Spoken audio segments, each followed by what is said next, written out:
Welcome to another episode of The Paragon Path. This is episode 4, The Elusive Druids. We have with us three fantastic guests. We have Kaads, Teflon, and Kumo. They'll explain to you more about a little bit of their histories and what they did in the game. This one is pretty long. We'll have time frames in the comments or the descriptions that you can find the locations and the questions that you want answered and skip the stuff that you don't. About the last hour is a lot more theory crafting and game mechanic talk. If you don't want to join us for that, feel free to skip it. Otherwise, enjoy. Thank you guys for joining us for episode 4 of the Paragon Path. I've decided to name this one the Elusive Druids because I like internal rhymes, and I thought it sounded cool. So this is episode 4 of the Paragon Path, Elusive Druids. We have three fantastic guests with us today. I'm going to have them all introduce themselves, starting with Kaads, who is above me on my video. Hello, I'm Kaads. You might remember me from the Paragon Paladin video. He'll be on more, believe me. Oh yes, I'll be on more. Full name and title is Marquis Cadiart Hartsanaman. I played fairly heavily Druid and Wizard and Paladin and all sorts of things throughout my career. So I'll be providing insight not only for Druid, but how it compares with other classes. Let's go over to Kumo. Hi everybody, my name is Kumo. My full thing is Viscountess Kumo Gatekeeper. The majority of my time for playing Druid was around between 2015 to 2016, 17, and 18. I started moving into other classes, but I'm moving back more into Druid now. And yep. Cool. And Teflon. Hey, everyone. I'm Teflon Frosthammer. I'm out of Winter's Edge. I don't even remember what titles and stuff I've got. So I've been in the game for quite some time and played Druid through several different editions, and it's really just my favorite class in general. Awesome. All right. So starting off, as all of our episodes, we want to set a rubric for what we think a Paragon should be, what the difference is between, a good Paragon or a good level 6 Druid or even just a basic level 6 Druid to what a Paragon is. So in your guys' opinion, what is your rubric for what makes a Paragon over a level 6? Anyone can start, by the way. Just start talking. My honest opinion, it'd probably have to go with application of knowledge. Basically the concept of you understand the core of what your abilities are, what concept you're trying to apply to for whatever archetype you're using, or even no archetype, and then the application of that archetype. So for example, if you're going with a summoner route, how many syllables you can get out in order to get your enchantments onto the people you need to, or in the case of, say, an Avatar of Nature Druid, your ability to not only enchant yourself, but also use abilities available to you to maintain a good battlefield superiority as a fighter. Ranger, generally, if you're going bow, you can shoot thing good. The other two, you guys? I'll go next. So a good comparison would be an MMORPG when you're talking about what's the difference between a level 6 and a Paragon. A level 6 would be something like you just hit 60 on original World of Warcraft or whatever max level is. And in some cases, what a lot of people will tell you, a lot of veterans of those games would tell you, is that once you hit 60, your journey has not ended. It is, in fact, just begun. There's a lot of stuff you need to do in order to actually explore the rest of the game. And the same goes for Paragon. At level 6, you pretty much unlock the full functionality of your class. The next step is to master it. And in my opinion, a Paragon covers a lot of different things. There's the most important aspect is skill. Are you dominant on the field? And it's a kingdom level award, so you have to be dominant on the kingdom level. The other thing is, how much style do you portray? Do you try hard with your garb? Because you should if you're going for Paragon. The and the other thing, the last thing, which is the most important, but you need to do the previous two things before you can do this, is teaching other players. Do you impart your knowledge onto other players, the things that you have learned, to help them reach the level that you are? So those, I think, are the three big things that make Paragon Hood. Teflon? Yeah, I pretty much agree for the most part. The big thing for me is I want to see your character or your druid as in your garb and like to some degree role play or something like that as well. I want to see you knowledgeable in meta builds, only not that you have to run them all the time or anything. I just want to see that you understand them and why they are a meta build, basically.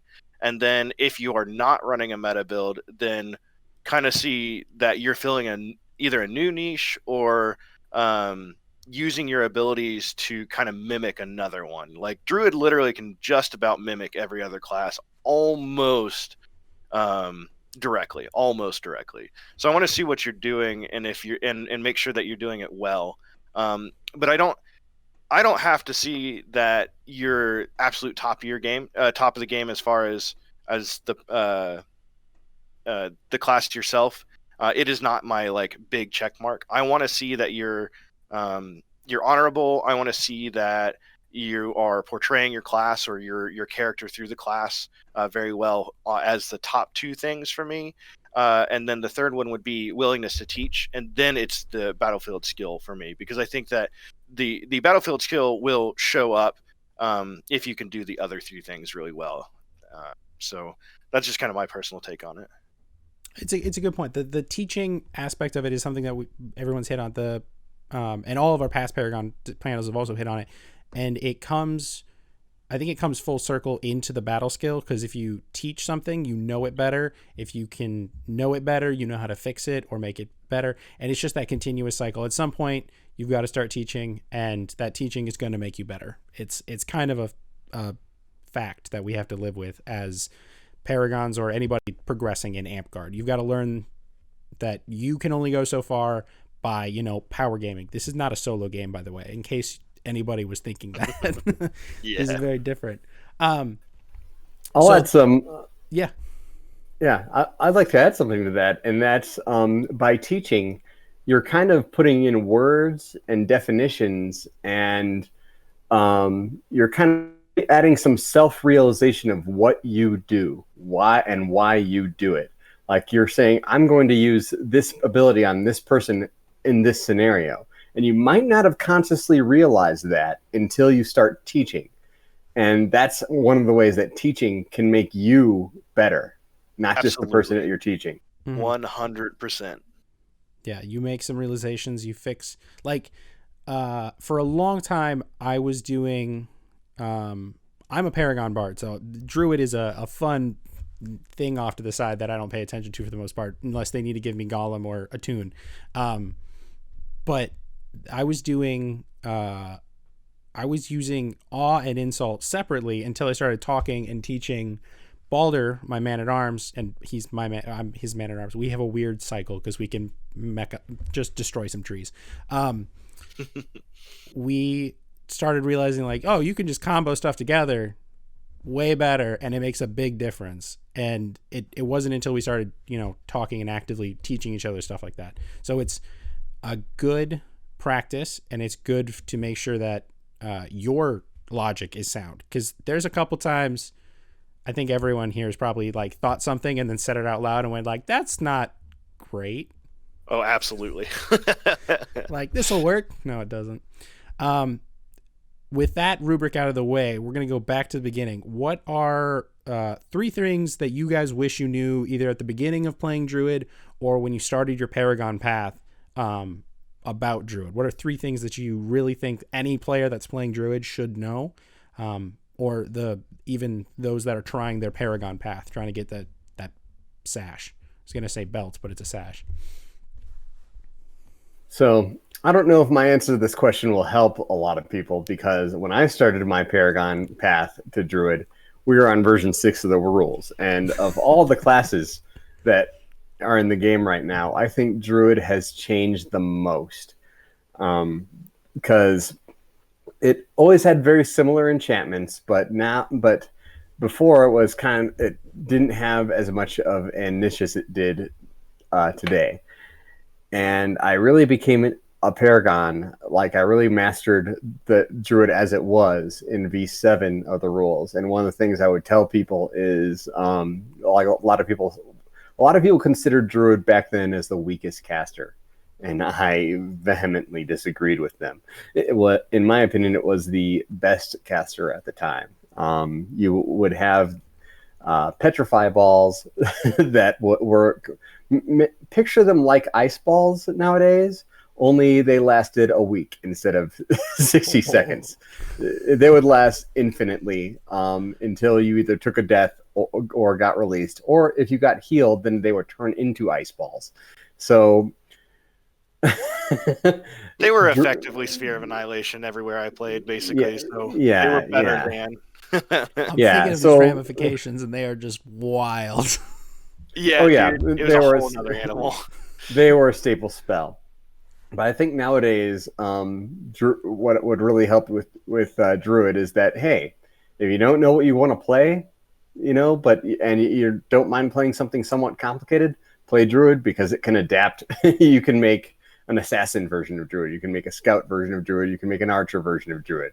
In fact, and I'll cover this later, one of my good friends, who's the best bowman I've ever seen, who best with a bow ever, he started the game, he played archer just because he's really good with a bow. He plays Druid now because Druid's ridiculous. He talking about, I'm gonna mess up his name, and I always do it. Dyer. Yeah, Dyer Barker, Yeah. Hogman. He has got one of the fastest shots I've ever seen. And after Keep last year, when Cue Ball, who's one of our knights up here, decided to make a lot of people buy bows and make a team of 40 people with only bows, I started running Hogman's list for Druid because it's just genius. We'll talk It's about that bonkers. later. It is great. Holy crap. Like, there's Oh, some you sass. have pro projectile. Oh, that sucks. I can't shoot you. Blah, that spell. Yeah, just straight up. It's great. We'll talk about that in a little bit, because it's probably one of the most fun times I've had not paying attention, because you're just looking for strips, and once you see one, you get them and you go. It's great. Did we interrupt you, Denny, on your three things, or were those your three things? Those are pretty much my three things. Okay. So Teflon and Kumo, what are three things you wish you knew at the beginning? One go ahead. of the main things for me at least would be, early on I was very eggs in one basket kind of an individual, and basically, like, all right, so here's my list. I'm gonna have basically 6 times to make someone a golem with the kit.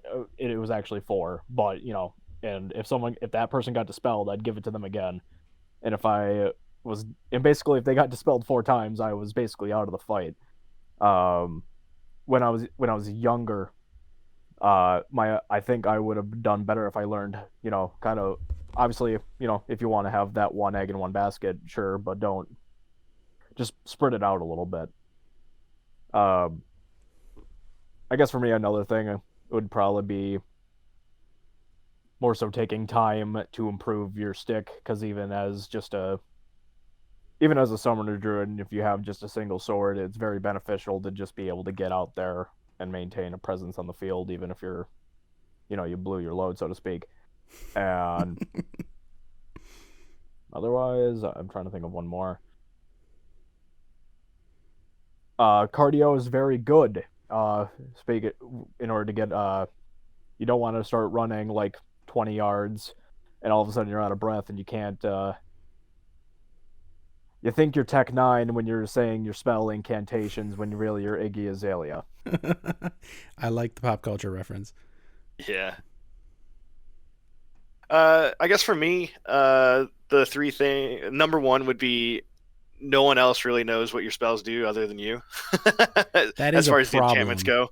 Yeah. So, when you're practicing or trying to get people to use your enchantments better, try to use them on the same people, or make sure you're really good at explaining the very basic core of that enchantment and what they're going to do with it.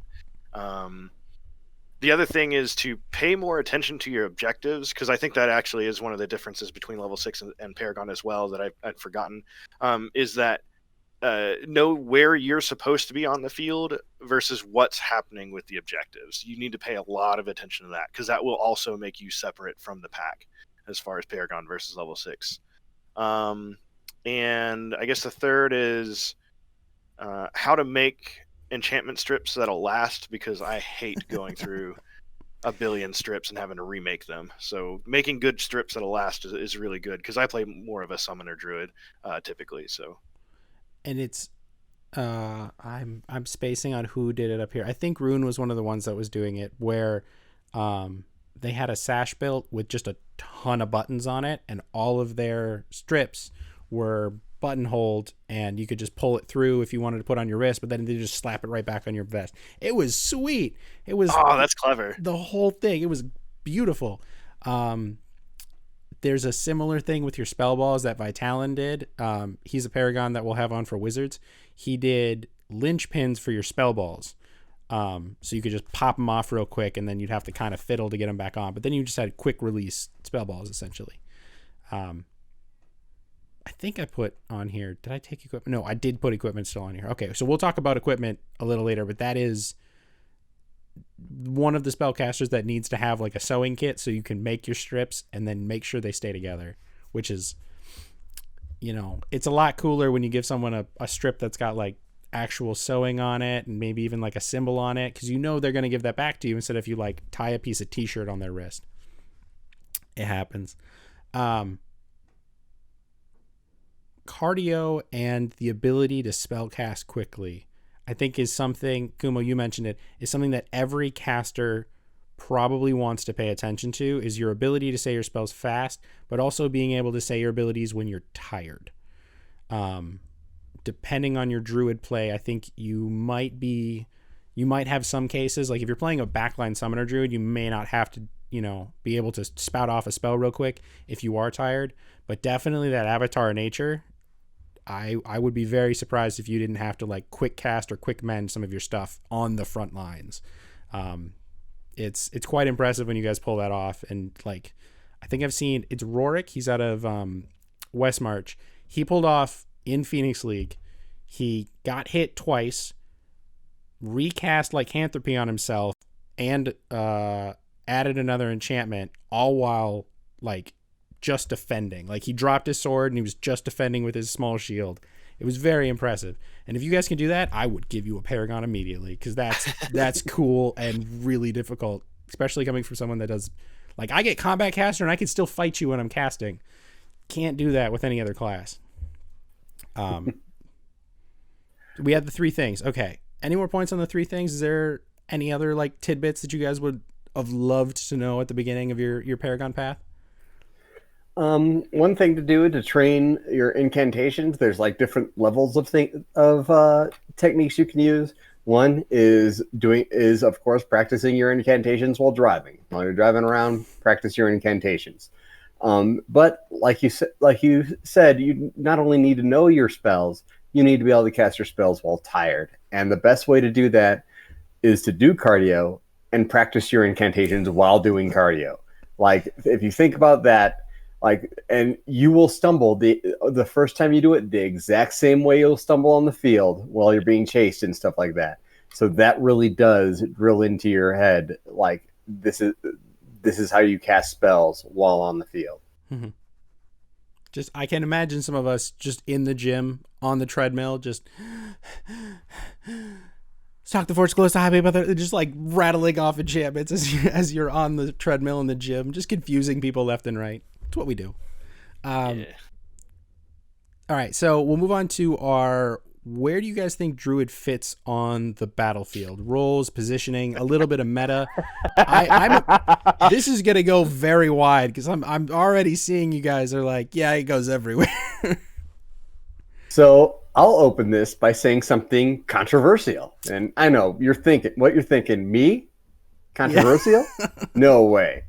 So let's say that you're the type of gamer who likes to play optimally. Not like there's anything wrong with that. Like that's why a lot of people are watching this. I have great news for you. By watching this video, you're being very efficient with your time, because by watching the Paragon Druid video, you're also watching the Paragon Assassin, Paragon Archer, and Paragon Scout video.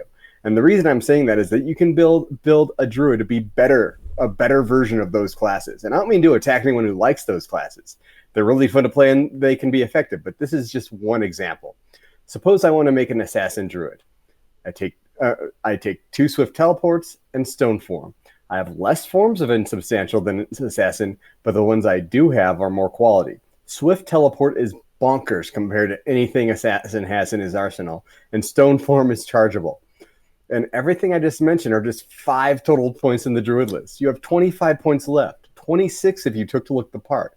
You can take Icy Blast, you can take Ice Balls, you can take Armor, you can take a Pole Arm. If you take Avatar of Nature, you can armor yourself and poison that Pole Arm. Assassin doesn't get a Pole Arm, Assassin doesn't get Ice Balls, Assassin doesn't get Icy Blasts. So you have you can outdo Assassin, or at least match them in Substantial, and then bring all this offensive stuff. I've heard Assassin, people who don't like Assassin refer to it as a glass cannon that forgot to bring the cannon. Druid remembered the cannon. It's hard to argue with that. I mean, most of our casters can make a melee class. The only class that I think is very difficult to replicate is Warrior because of so many points of armor. But Absolutely. Every other class can be basically almost 1-for-1 or upped by a caster class of a similar type. And I'd also argue Paladin, but that's just another thing. Armor. 4 points of armor is hard to come by. I mean, especially when our enchantments max out at 2, it's hard to be like, all right, I'm going to give you 2 points, and then when you're done with those 2 points, come back and I'll keep you running. That's taking time from them to come back and forth. Absolutely. Yep. Yeah, the Druid is amazing at replicating things, and I think Teflon. I believe this is a story that was told on Whack, which, if you guys don't know, is a podcast that Teflon's on. It's very good. Follow it. I'll post some links. You talked about you played Druid exclusively for like a couple years, and people thought you were playing different classes at the same time. Like, they thought you were doing different things, and you were just playing Druid with different styles. Yeah, so there was a while where I was being used as one of my quote-unquote NPCs, and I have a tradition of not really caring much for like the door and stuff like that, because I feel like you can do a lot with the classes that are already in the game and the rules already provided. So all I do whenever I play monsters is I find a class and I do go, well, this is like an orc shaman thing, so I'm going to play druid. I'm just going to take like some water spell type looking things and some earth looking things and go with that, right? Because there's a billion different things in druid that you can do all kinds of things with it. So I literally got my Paragon from making people believe I was playing monster classes rather than druid itself, and it was a little silly because like our circle was like, oh, I see him as a Paragon monster and not merely as a druid, and one of my friends happened to be on the circle was like, he's literally just playing druid, here's all his lists, he gave them to me. Just replicating other monsters, that's like the ultimate finesse move, just like, I'm better. Yeah. that is awesome. Kumo, what are the places you think the druid fits on the battlefield? Pretty much just to add with what these two are saying, it pretty much has the versatility to be applied to just about everything. As Kaads said, you could be an even better assassin. I'd say the one drawback with, say, doing a druid versus some of these primary classes is you kind of miss out on just a little bit of what those classes do. For example, barbarian, you can replicate barbarian pretty easily, obviously, with lycanthropy, with Avatar of Nature and all that. You are getting that. Basically, it's kind of the opposite, however. You're not getting potentially 3 points of armor. You're only getting those 2 points. It's not ancestral. You are immune to death. No, wait. Immune to command. Sorry. I've got the lycanthropy is the one thing that makes bards use like terror and all that.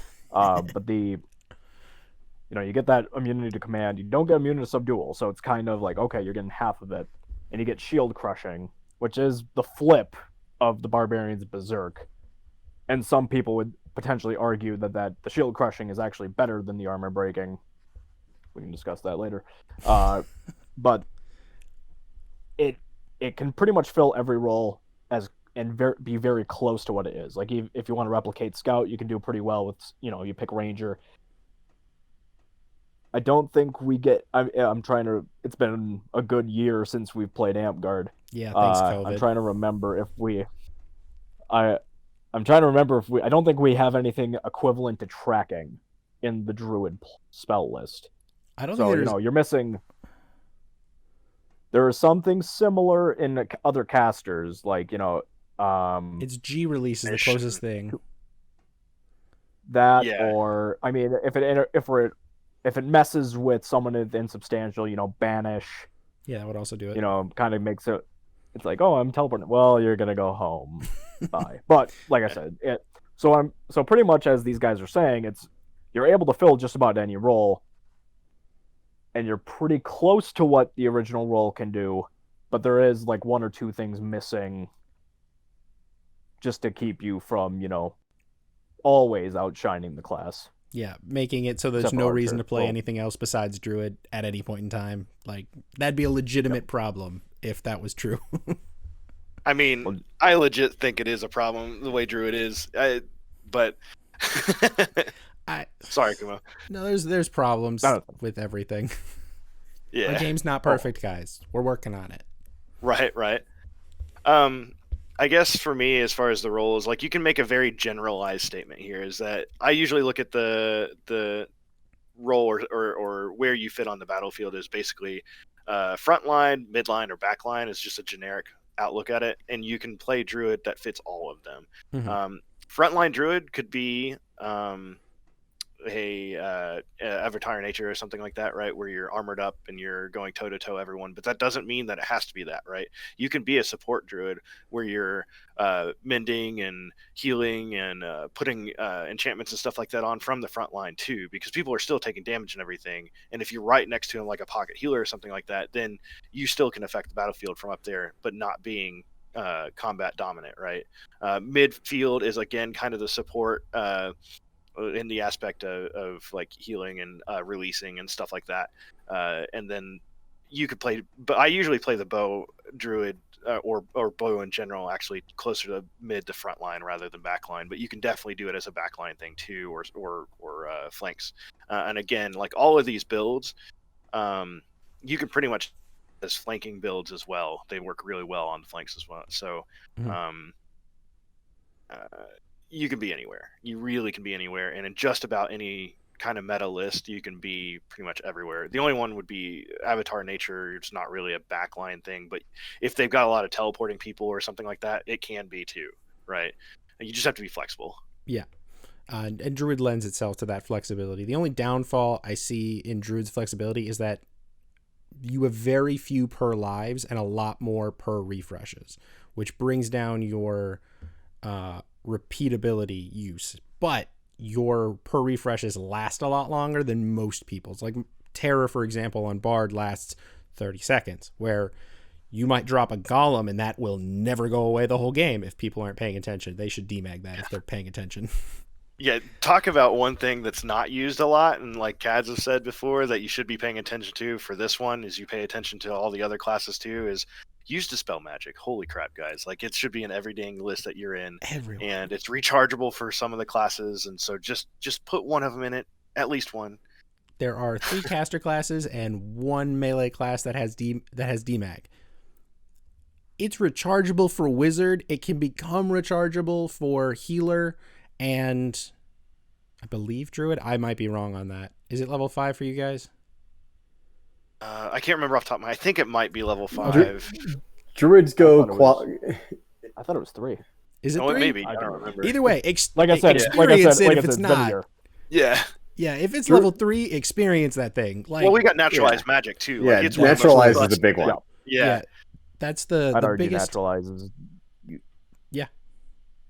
I'd just say I'd argue naturalize is the better option in most cases. Especially Oh in man, shorter games. the only problem is if you got another friend on the other team who's running naturalized magic, and it's a game of who gets to get their naturalized magic though. So that's kind of an interesting thing to pay attention to. I mean, the best counter to a druid is another druid paying attention. It's not wrong. Like they're yeah. I mean, Polaris learned it kind of early because we went through this interesting phase, and this is going to come up in a little bit, but we went through this interesting phase where we had a lot of what Kumo was talking about, all eggs in one basket. We made a god character with enchantments and then had them barrel through the front line. And we quickly realized DMAG doesn't care about your feelings. And it just... So what's the post? Yeah, that is a quote from Vitalin, by the way. I did not come up with that. Vitalin, great line. DMAG does not care about your feelings. It just goes through it. And we're like, oh, we made a god character. And then the like wizard happily skips by with Battle Mage and just Amulet DMAG and then continues on their way. And we ran out of stuff. But if you're playing, Spread the Wealth or something like that, where you're giving enchantments to everyone, a druid's got naturalized magic, that wizard's got DMAG on recharge. You've got capabilities to just keep countering things as long as people are paying attention. We'll get into that more detail in a second. How does size of field change where you guys play? Does that actually have any effect in the roles that the druid has, or can it be anywhere at any time? I guess I'll go ahead and go first. I usually save like real try hard lists for Kingdom. If we're doing something that is like either a couple local parks meeting up or just straight up local park, I'm going to focus on like one comboed aspect. So like maybe at local park I play Avatar Nature, but I'm not going to just kind of blast the full list. I'm going to have like 20 poisons, attune, and like stone skin, and just rock that and not worry about it, right? So you're still getting the idea of what you need to be doing while not being over the top overbearing for your local park if they're not like big in the battle games for some reason. Yeah. I found that on large size fields, Dispel is less of a threat than on medium sized fields. And the reason I'll say that is because who the more threatening casters are, the more threatening battle game players. And the more threatening ones, the ones who know what they're doing, are the ones who are more likely to take Dispel. So you actively say, those guys have Dispel, I'm going that way. And the rest of my team will plan, we're going to take out those people with the spell so that our druids can mop up. So on large fields, it's just a lot easier for, I think, druid to get around and control whatever part of the field that they are on. On medium-sized fields, it can become more back and forth, and on small-sized fields, druids just dominate if they want to. And that's on small-sized fields, I would recommend, if you are an awesome druid, to maybe take yourself down a few notches, because otherwise you're just going to wreck face.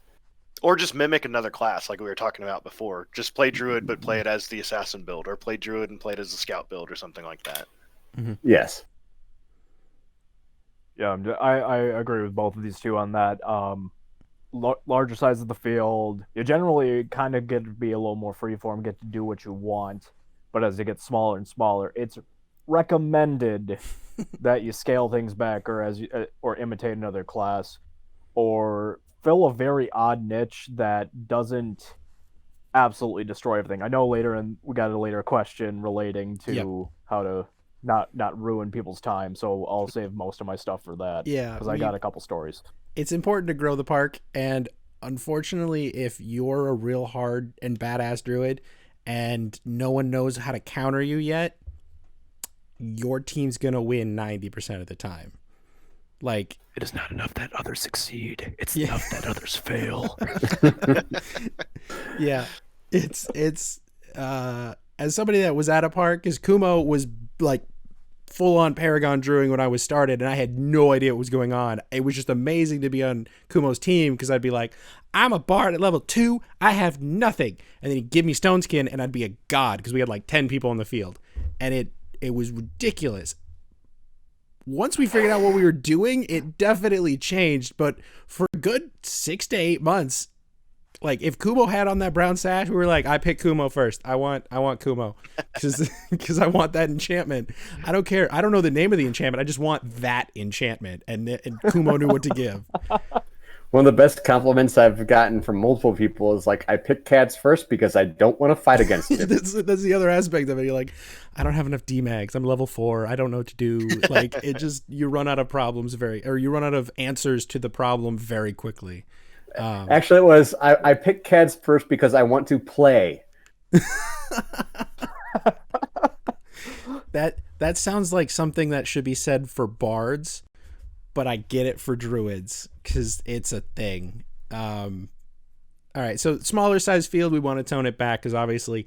So on my first episode, Balder had the remark saying that like bard is a very concentrated thing, and the smaller the battlefield you put it on, the more problematic it can be. And I think that's the same with most casters, but especially bard and druid. They have a lot of influence on the field, maybe not directly like bard does, but druid has all those influences of making their team better by just magnitudes. You look at a bunch of newbies and you give them 1 point of armor, and they are all of a sudden like stabbing warlords because the warlord turns around and like just chest shots them and then turns to the next person. They had a point and they didn't know it, and it's a beautiful moment when you watch a warlord get stabbed by a newbie. It's great. Okay, so next question is go-to abilities for you guys. Things you need to know about your class. Are there any hidden gems that people like don't take but really should? We've talked about DMAG. Obviously, just put DMAG in your list. If you have it available, it's 1 point. Just take it. So go-to abilities. This answer will also be in the wizard one, so spoiler alert. Ice Ball is the most powerful magic ball in the game, and it's one of the most powerful spells in the game. Always take max of them and always use them. You can just delete someone from existence for 60 seconds by hitting their shield or grazing their garb with it. You don't have to be a good shot with it. You can charge an ice ball, hide it behind your shield, or just kind of sleight of hand it at somebody and be like, whoop, oh, and you're frozen for 60 seconds. It's ridiculous. Take Ice Ball. There's lots of other spells I can mention, but I'm going to just open with Ice Ball. Teflon, So Kumo? Ice Ball is definitely... Yep. Yeah. So Ice Ball is Can you hear me? Yes. Okay. So Ice Ball is definitely one of those ones. Kaads gave a perfect explanation. I would say generally my go-to in pretty much all builds is either Stone Skin or Lycanthropy. It seems relatively obvious with those. But one that actually is, I'd say, a hidden gem, even if it's not in most of the areas, Stone Form, because it's just an out. Much like the Shadow Step that you see with, assassins, it's basically, oh, you can't kill me unless you take a few extra steps. And only a few, aside from release, there's Shatter? Shatter, G release. You can beat Shatter with Stone Form because you can come out when you want, so yeah. It's really not that worth noting. Whereas Insubstantial has, in my opinion, a lot more answers. Be it Banish, Dimensional Anchor, Dimensional Rift. So I'd say Stone Form is I'd say that's the hidden gem. I've seen a lot of people avoid combat. There was a druid at our park that literally would run up to the barbarian, get full up in their face, and then just Stone Form right there. And they're just looking at him like they're a crazy person, but they can't. It was a waste of the barbarian's time. It was great. Oh crap! I'm within 30 feet of that wizard, and he started extension finger of deathing me. What am I gonna do? I take the Form Stone.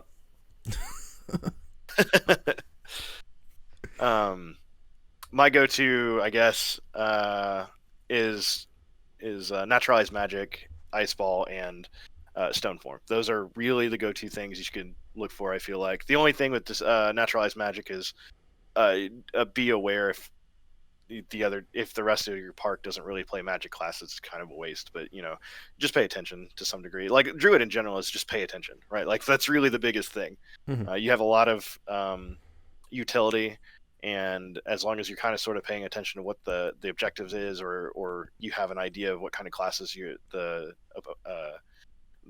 whole field is playing, then you can pretty much tailor a list to be ridiculous.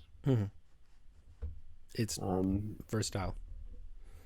Another big one to say is that Druids get Icy Blast per life. They're frozen. Yeah. Oh, I always take max Icy Blast. I can't think of a reason why you wouldn't want to take max Icy Blast. It's a verbal. It's pretty fast to get off. Put someone in the frozen status, and it's sorcery, which no one is immune to. Not without very specific enchantments. Yep. Yep. So, and you can ambulant them. So I always take ambulant, Icy Blast, max of both, and use them together. Yeah, whenever there's an opportunity. Yeah. I mean, I'm pretty sure most meta builds, Wizard and Druid included, have Icy Blast on it because it's an answer for 90% of the game.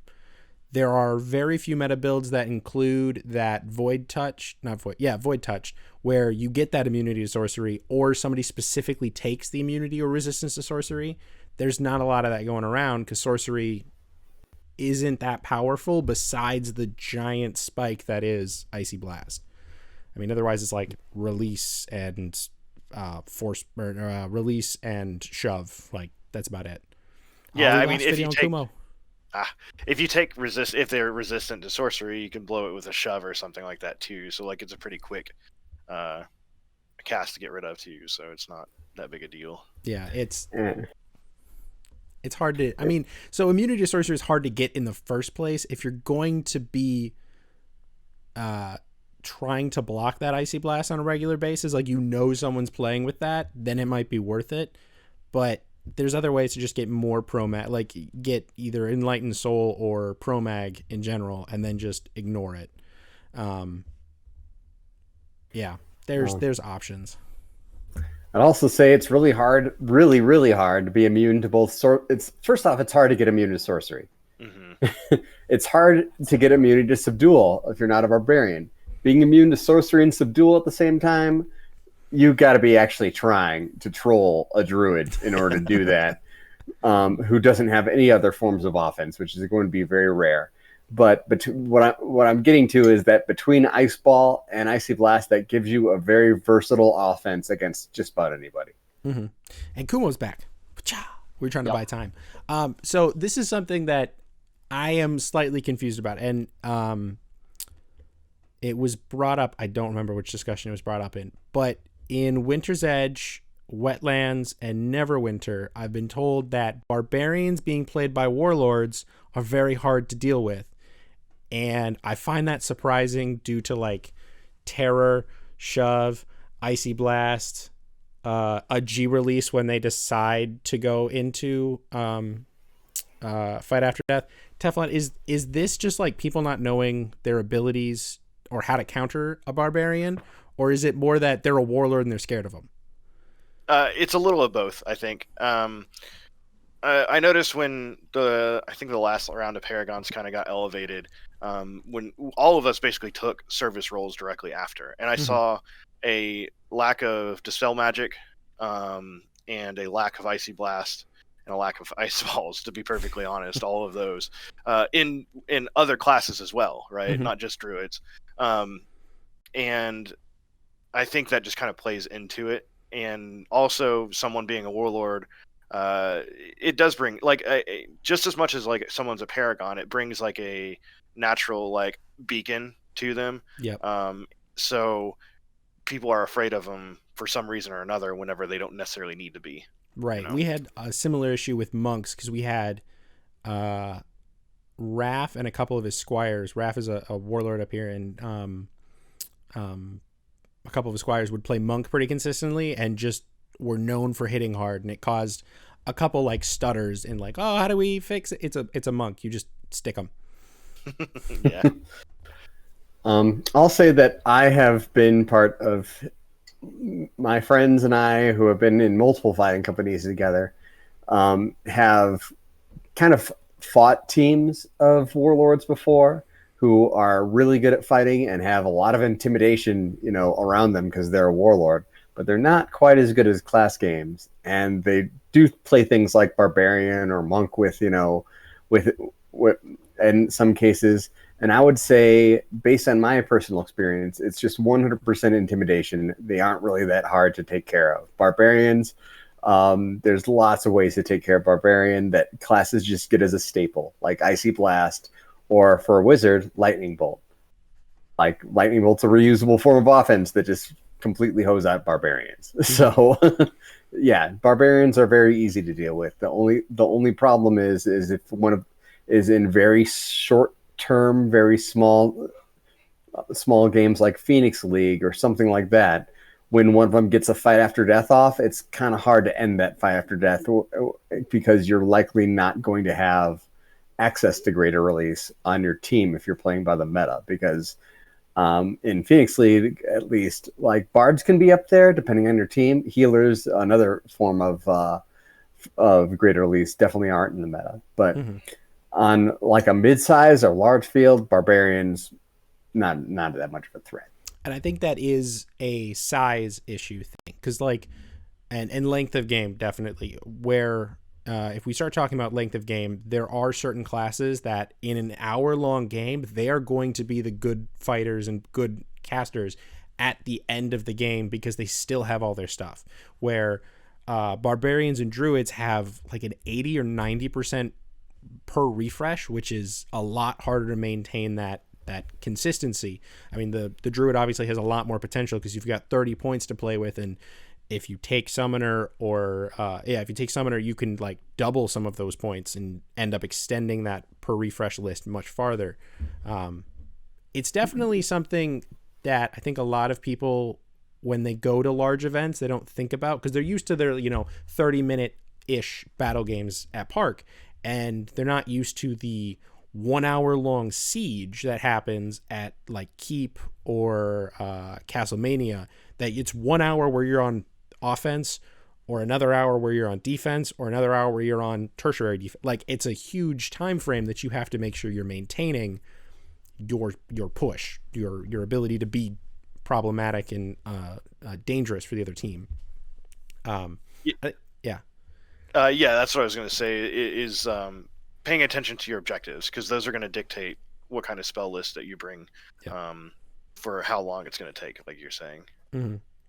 It's definitely something everyone needs to pay attention, like regardless of class, pay attention to how long the game is. And we've seen that repetitively. People with better understanding of tactics do better in Paragon in Paragon paths, or trying to get higher levels in classes and stuff. Yeah, you definitely you want to pay attention to how long a game is in terms of, do I want to take mostly per refresh spells and go enchantment heavy, or do I want to take, if this game is really going to last a long time, really consider just having almost no per refresh spells, maybe a couple of enchantments here and there, because those can potentially last a long time. And then you're like, okay, I'm only taking enchantments for these people because I know those people are going to last a long time and all that stuff. But like the two spells that I listed off as like the staples, Icy Blast or Ice Ball, guess what? They're reusable throughout the entire game because Icy Blast is per life, Meta Magic is per life, always take lots of Meta Magic, and Ice Ball, you can just keep reusing those Ice Balls as long as you don't, lose them throughout the, which is easy to do in a massive game. Yeah, don't throw them in a lake. I mean, I guess you technically could, and they're still illegal throwy, but that's mean. Don't do that. Our next question is, what are skills or things that you want to focus on to get better? Either things inside the game or things you can do in like your everyday life.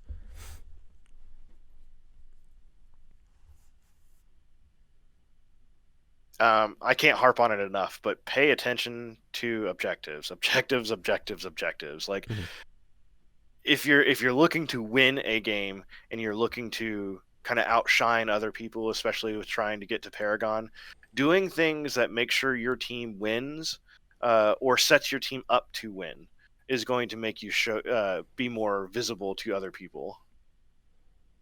Yeah, and it doesn't have to be necessarily you accomplishing the objective, but Druid can kind of enter in a tactician in sort of that way, where you say, okay, there's a flag, we need someone to get the flag, let's put stone skin on our fastest person, or let's put something else like another enchantment on our fastest person. Like the Druid can kind of look back and be a tactician that says, okay, you know, this squad is going out and killing people to take time off, so I'm going to give them flame blade and be weapon, blah blah blah blah, and this squad is going to go and try to accomplish the objective, so I'm going to give them armor. Just like stuff like that, you can be the tactician, even though you yourself are not accomplishing the objective.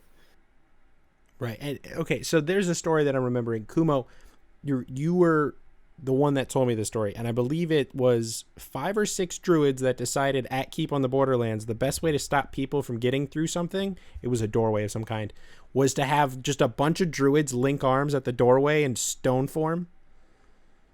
Hold on, let me add an appendum to that. Okay, yeah. It wasn't just linking arms. Oh no. It was everybody bought poles. Oh. And they linked poles. Oh. And basically, and also, the mastermind behind this was Cue Ball, so, you know, him and his power gamey shenanigans. It was not just that, it was, we got, I believe, clerics in on the, healers in on the list, basically giving us adaptive protection, or, like, the protection from sorcery, or whatever it has released, or greater release. Sorcery. And then sleight of mind. So on top of that, so they try releasing us. We're immune. They dispel us. Okay, sleight of mind gone. And it took them an obscene amount of time, to the point where it wasn't even realistically the cost benefit like scale was not there. They might as well have just tried going through the front door. But some people persisted. Good on them. I that's the kind of like tactical stuff you need to pull off. If you realize there's a weakness to the tactics, just do something. And I know they tried this again against the Polaris team the year we got nicknamed Polaris, because we brought a lot of pole arms and people were not happy about that. You meanie faces. You complete meanie faces. People died. Hold on. I'm gonna contend one point on this. That is revisionist history. It was not Polaris. It was the Gold. It was Golden City All Stars. It was Golden City All Stars. And Polaris was only 70% involved. All right. The mastermind was Cue Ball once again.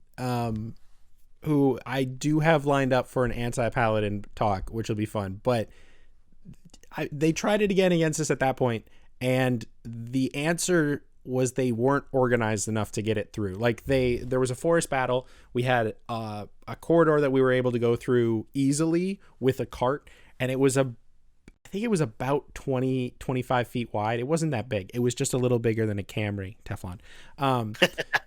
And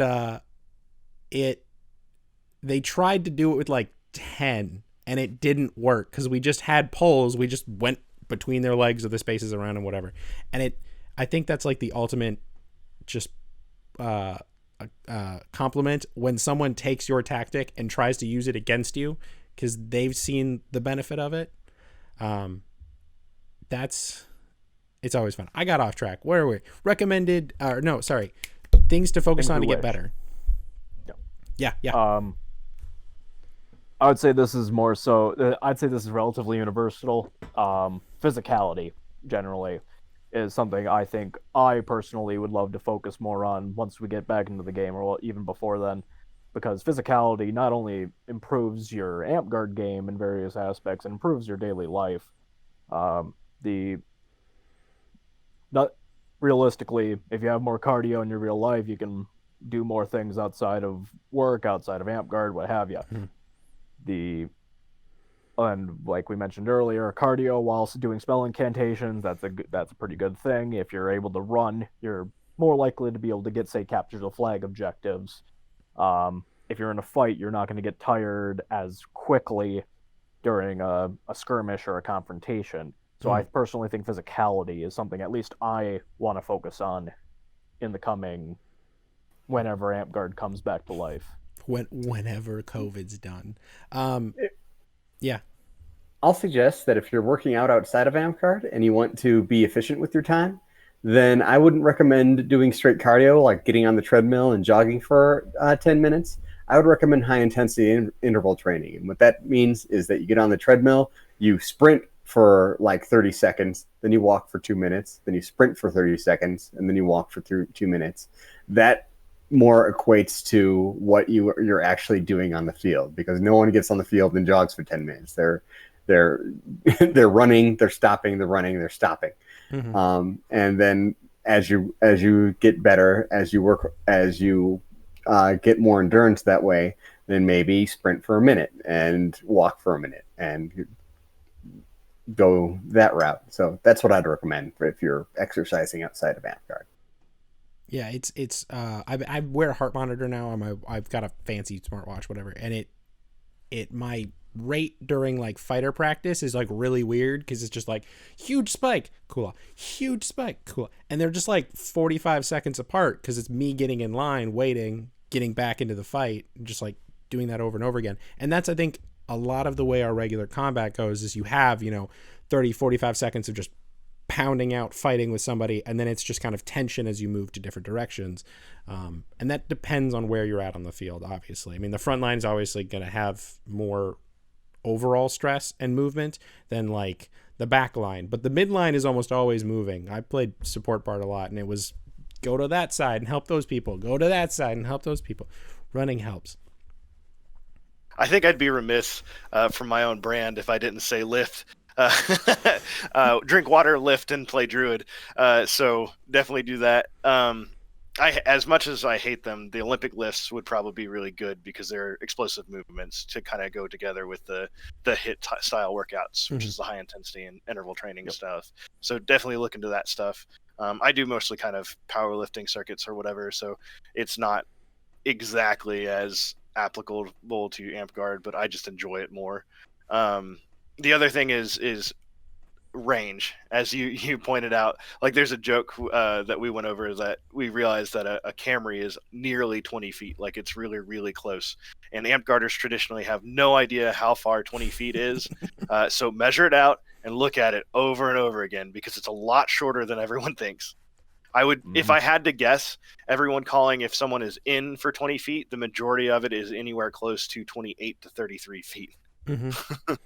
There was Kumo and I had a little bit of a cheat. The inside winter location for Icehaven has these pillars that are exactly 20, like they're 19 and a half feet apart, whatever. They're in the middle of our play area, so we constantly had, and there was a grid line on the floor that matched it. We could constantly figure out, like, are you in range? No, you're obviously outside of range. The pillar, like, it's whatever, and that helped a lot figuring out this is 20, that's 30. Yeah, it's difficult. It's tricky if you're not a surveyor or like somebody that deals with measurements on a regular basis. Like, it's hard. Yeah, funny enough, my current job, I work with aluminum quite a bit, and our longest pieces of aluminum that I work with are 18 feet 11 inches. It's not exactly 20 feet, but it's like, oh, I'm using this on a daily basis now. I know exactly where 18 feet 11 inches are. I just need to add what, like 21, 11. Yeah, I don't know. It's just a little bit of it. You're just like, that's their foot. They're in. It's yeah. The other side of that is knowing that you can start casting before they're in range. Oh, absolutely. Yeah, the spell only cares about 99.9% of all spells only care about validity at the end of the incant. The only one that cares about the beginning is coup de grace because it's weird. But everything else is just, as long as they're within range at the end, you're fine. Do we have any other abilities or things that we want to focus on to get better as a druid? No? All right. Yeah? I was going to say, make sure you know your archetypes at the end, or whatever, the summoner, ranger, and avatar nature, all their pros and cons that you get when you take them, because you can take, I think, even all three of them. But yes. You can take, you can take all three. If that were a good idea. Yeah, right. I mean, Yeah. so technically, I'll state this that okay, almost all classes, almost all the casters can take a combination of 2 of their archetypes, but only Druid and Bard, I think, can take all 3 and still be functional. I don't recommend doing it for Bard because Legend is just not useful. Yeah. It just put them in other places. It's not worth it, but it's like still technically a thing if you want to do that. We're going to talk about that later because we've got combos of archetypes that are because I think, and this is my opinion, I think Druid has the most combos that actually synergize with each other. Healers obviously got the priest necromancer that does some wonky stuff that gives them some power, but that's like one. Where Druid, I think you can mix every single one of them and still probably be really effective. We'll get to that later. Recommended tactics: target acquisition, both enemies and people you want to put enchantments on. I can start. So I usually play the players rather than the classes most of the time. There are definitely classes that will take enchantments better. However, again, our enchantments, people have to know the enchantments really well to make the best use out of them. So you want to work with people who you know are going to keep your enchantments and use them correctly. Because I don't know how many times I have given out wounds kill to people and they forget. It's really infuriating, to be honest. I have that problem with contagion. Yeah. Ooh, yep. Dead on to Teflon's point, that focusing on the players versus the classes for enchanting, I think, goes really up. I remember one time at my original home park of Vice Haven, I explained to a kid for like 10 minutes how various enchantments worked and how, like, you announce them pre-combat. You basically make sure people know what your abilities can do. I gave him a good few enchantments. The game starts, give him a good few enchantments. He runs out, dies immediately. He didn't announce any of that. But then one curse, it was, I believe, in 2016, I gave Lily Sunshine basically the full kit. Not even the full kit, now that I think about it. It was like Stone, Skin, Attune, and Imbue Weapon, so it wasn't even like a Golem kit. And that actually had more dividends overall than, say, so focusing on good players or the right players who know how these abilities work, when to announce them, what have you, is very beneficial. I've definitely met my share of people who are a lot better with enchantments than other people, and it has it's just a certain mindset that people have, like a certain type of gamer, really. Because I've seen, like, I've given them out to really competitive, like, stick jocks who don't so much care about, like, they're not so much into class gaming, and they're like, oh, I forgot about that ability. And then I've seen some people who, like, you give them Stone Skin and they will murder. They'll probably get the death count in the triple digits, and they'll never lose it, and they'll just go out and just murder the field with just like a couple of okay enchantments. Never mind giving them Golem. Yeah, it's difficult. Yes. I've actually found that if you don't have someone who you can throw the big golem kit down onto, breaking them up into, like you said, Stone Skin and Wounds Kill, or even just Stone Skin by itself, pays out a lot more, because people can keep usually one enchantment down really well. But when you start comboing things, that's where sometimes people have problems because of the type of gamers they are, or something like that. So again, you're playing into this is the hard thing for Druid, is that you have to play into your teammates' strengths as well, and so understanding what they are strong at is really big about them. And as far as enemy targets go, it's a little bit the same thing. If you know that the other team has a good druid, they're going to put iron skin and something else on a monk or something like that. Make sure you have your dispel or naturalized magic ready if you know they're going to usually put it on at the very beginning of the game. And I actually suggest not doing that. I usually like letting a push or two on an objective happen so they don't see where the big pieces are at right away. That's so something that we've had. It's been changing in the meta, at least in Polaris. And Teflon, I want to know if it's changing in Winter's Edge. Denny, how have you played in Dragonspine recently? I mean, well, not recently. Before COVID. Recently, before COVID. Yes, I did play okay. Dragonspine recently. So I want to know that COVID. as well. We saw a large change I think it's 2016, 2017. We saw a large change and push from putting a giant tank on the field, like a warrior in 6 points with 2 flails, with imbue weapon, a bunch of enchantments and golem and everything like that. We saw it transition to more spread out, which I call spread the wealth. You give everyone on your team as many enchantments as possible and try to make sure that the team is better instead of making one pinpoint spear. Is that something that's happened across the nation, or is it kind of just a Midwest thing? I think it's just a Midwest thing, just a it's kind of how the meta evolves as things go, because, I would say if you put too many of your eggs in one basket, then now everyone's taking dispels and everyone's aiming for your one big egg, and that's what the game is. But if you spread the wealth around a little bit, that's the counter to that, because I have seen like the difference between the two. And one thing that it makes talking about the rules and talking about how to best improve the rules really hard in Amcard is that the meta is completely different depending on where you're at.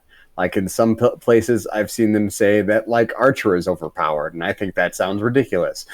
But maybe they have a lot of people who are really good with bows, and a lot of people who just aren't as good at playing caster or shutting down an Archer. So that's what I have to say about that. Mm-hmm. Have you seen that change, Teflon, or is it still kind of a lot of people are putting more emphasis on one person being in power? There's not as many druids at the moment, or well, last time I was playing Right. due to COVID, there wasn't as many as many druids around, so it was easier to kind of dump your enchantments on one person. And some of it I think is also like how much trust you can put into somebody using your enchantments. So I got to the point where I would try to find 3 people that I could dump either a tune onto with imbue weapon and stone skin or something like that, or find someone who's skilled about dodging some of the dispels and stuff like that, paying a lot of attention to who's casting what at them, and if there's an ability to like just put enough distance between them to use that rather than just kind of standing and taking it too. So I think what really boils down to is how good people are in your area about with the knowledge of druids, because if they're not very knowledgeable, you can dump the big guy and they're going to probably do more damage than the overall like kind of spread it out kind of thing, because of being able to push one singular objective. But again, this depends on the objective of the game. If you have multiple objectives, then spreading it out is probably going to give you more dividends than it is to gank one side real hard. Right. So for me, I've seen when I was playing Druid more often, you would see a little bit more spread of enchantments. But now, more recently, it's usually 1 or 2 people stacked up. Okay, that's interesting to know how it changes around the country. I mean, because unfortunately, Amcard has a bad habit of like creating our little cliques of kingdoms, and then we basically only fight in those cliques, and we create metas and plans in those cliques, and then we don't talk to other kingdoms, and we're like, yeah, we're better than everyone. Why? Well, we beat those 2. Yeah, but those are only 2 out of 22 kingdoms. There's 22 kingdoms. I think that's the cool thing, though, with Amcard at the same time. It's, with the amount of communication that we have, we just don't utilize as much as we could. But you see on some of the College of of druids and wizards and all that stuff, you'll see spell lists and things, which most of the time they're going to be somewhere close to a meta list that get posted. So you can see what other people are doing in areas through those things. But when it boils down to it, you just have to realize what your kingdom or your area is presenting as a challenge, and the easier way to overcome it is using your enchantments that way. Like if they don't take a whole lot of dispels, then you can use either build and do really well. So it's just paying attention to what's going around in your area. There's a lot of paying attention in Druid, not only to like the local field, but the meta outside the field and the meta in the kingdom. That's a lot of just like background knowledge. I mean, I think it really applies to just about every class, but it's especially if you're looking to get down the Paragon path, is just you've got to really pay attention to what's happening. Because I think ultimately one of the big differences between level 6 and Paragon is the ability to look farther than just the one game you're playing in. Mm-hmm. And so, Kumo, you have a good example of this. It was, I believe it was the 2016 or 2017 keep, the one where we had the 2 castles and at the old site, and you flipped your tactics between attacking and defending the big castle, if I'm remembering correctly. I might be completely wrong. Oh man, I know it's been a while. I'm really trying to remember. Keep 20. It was the one where for one of them you enchanted Balder to the teeth, and then when we defend, it was 2016. It was 2016. I remembered. Okay, it was 2016. I remember this now because I was like, hey, you. I don't remember the exact quote, but I think it was, you want to feel like a god or something along those lines. It was something along those lines. It was something along those lines. It was not gonna lie, that was a rough keep for me. But now I remember, because I remember DRC from DRC Photography and all that. She took a photo of the two of us, and it looked like we were about to drop the hottest rap album of 2016. Right. I remember this now. That was great. But I admittedly I don't remember much of what was going through my mind that event. That's fine. There was a lot going on at that event. There was a lot going on. We're on tactics. We're on recommended tactics. Okay, so allied tactics, we're talking more about you want to find people that are going to focus and players that are going to be better with your enchantments. For the enemies, Teflon, you said it was mostly the same, just in the reverse. Do you guys agree with that? Yeah, for the most part. I have a bias towards warriors. Like, for me, I know how bad that it can be when a druid, loads up a warrior and with 6 points and all that. I've done it. But even without that, the warrior is horrifying if you think about it as a concept. 6 points and can basically just walk in, kill a bunch of people and just go scavenge. Mm-hmm. So my bias is almost, is that warrior got 6 points? Even if they're not the greatest warrior, I'm just like, I'm going to ice ball you, and I'm going to make sure you're never joining this game unless you take a death. And their shield is not covered by their ancestral armor. That is exactly a detail that is needed. And that's specifically why I'm like, all right, ice ball. And they reflexively swing at it with their shield, and it's like, see you in 60 seconds. Kaads, do you agree? Oh, absolutely. Yeah, ice ball is one of the most underrated, and some people it's either underrated or rated just right where it is, because I know a lot of people who say that it's one of the strongest spells in the game, and it just goes around just about everything. The only thing it doesn't stop is pro mag, and it's really hard to get pro mag. So, yeah, ice ball is ridiculous. Another thing that you can do against other warriors is that Druid, as it's been said, is one of the best dispellers in the game because of our naturalized magic, and you can just completely screw over a warrior by naturalized magicking them. That you just got rid of one of their capstone abilities in ancestral armor by just getting rid of it, and they only get so many of those per game. That's mean, and I like it. Yeah. Like, having on a small field, you have that one warrior on the other side that's like gunning for Paragon, and you're gunning for Paragon Druid, and you save 3 of your nat mags for him. Mm-hmm. Just like, I got your number. That's mean, and I approve of that. Like, don't obviously we're not saying bully anybody, but like that's a really good tactic to just shut down an opponent. That's problematic overall. If you know how to make sure that your enemy that is the worst, like, is the biggest threat to your team, if you know how to take them and just put them off to the sides, so they're no longer a problem. As a bard, I 100% approve of that, because that's what 90% of my kit is. It's just you go over there and play by yourself, because I don't want to deal with you. And Druid has that same capability. You just put them in an ice block and then let them stand there. That's Yep. it's fun. It's mean, but it's fun. All right, we got target acquisitions, we've got recommended tactics. Coming back to the equipment question, you have the largest kit out of every caster, almost the largest kit out of melee classes as well. What equipment? I mean, is it just like bring the armory and hope that you pick the right weapons, or are there some things that are more important, or things that you really need to pay attention with for equipment? One thing I'll say, and this is kind of important, is that if you want a polearm, it is likely more efficient for you to outright buy a polearm than it is to take Ranger, because Ranger is 2 points of Ranger versus 5 points. But if you're playing Druid, you probably want enchantments. And I'm pretty much guaranteeing you that unless you aren't buying really much of anything in terms of enchantments, which, that's one of the big advantages of Druid, you're going to want that polearm.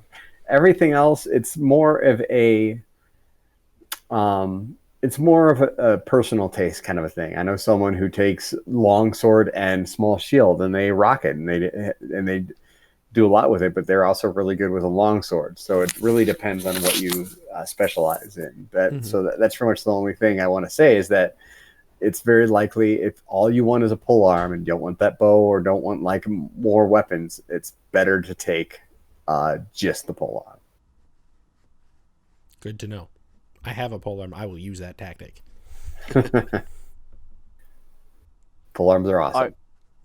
I'd personally say, if you know what you're mainly going to be about for an event, you only really, or especially if you're new, like obviously the kit for Druid is vast. You can take long, you can take a great, you can take a bow eventually down the line. But for the most part, you can just get by on a single short, especially if you're using, say, Ice Ball or what have you. Me, as an example, my favorite kits don't actually, I just use a small shield. I don't even use a weapon. People like to talk about Wizard as being like, you can technically make Wizard the cheapest class because of all the verbal. You only need, if you're taking Battle Mage, you only really need to do verbals or what have you. So technically, like, you don't even need to purchase equipment outside of your fingers or garb. I think with Druid, it's pretty close as well, considering all you really need are enchantment strips, potentially. Maybe a short, maybe 2 shorts, maybe a shield. Even then, it's pretty economical. I'm personally biased. I say a shield is almost always a good thing to have. Makes it a little bit harder to get to you. But that I think that's just about where I stand on that. Teflon? This is the really weird one with Druid, right? Like, they kind of touched on it, literally everything that I wanted to, but if you're playing casters and you're looking to get better at casting, don't rely necessarily on the crutch of a sword or something. Grab the 2 daggers.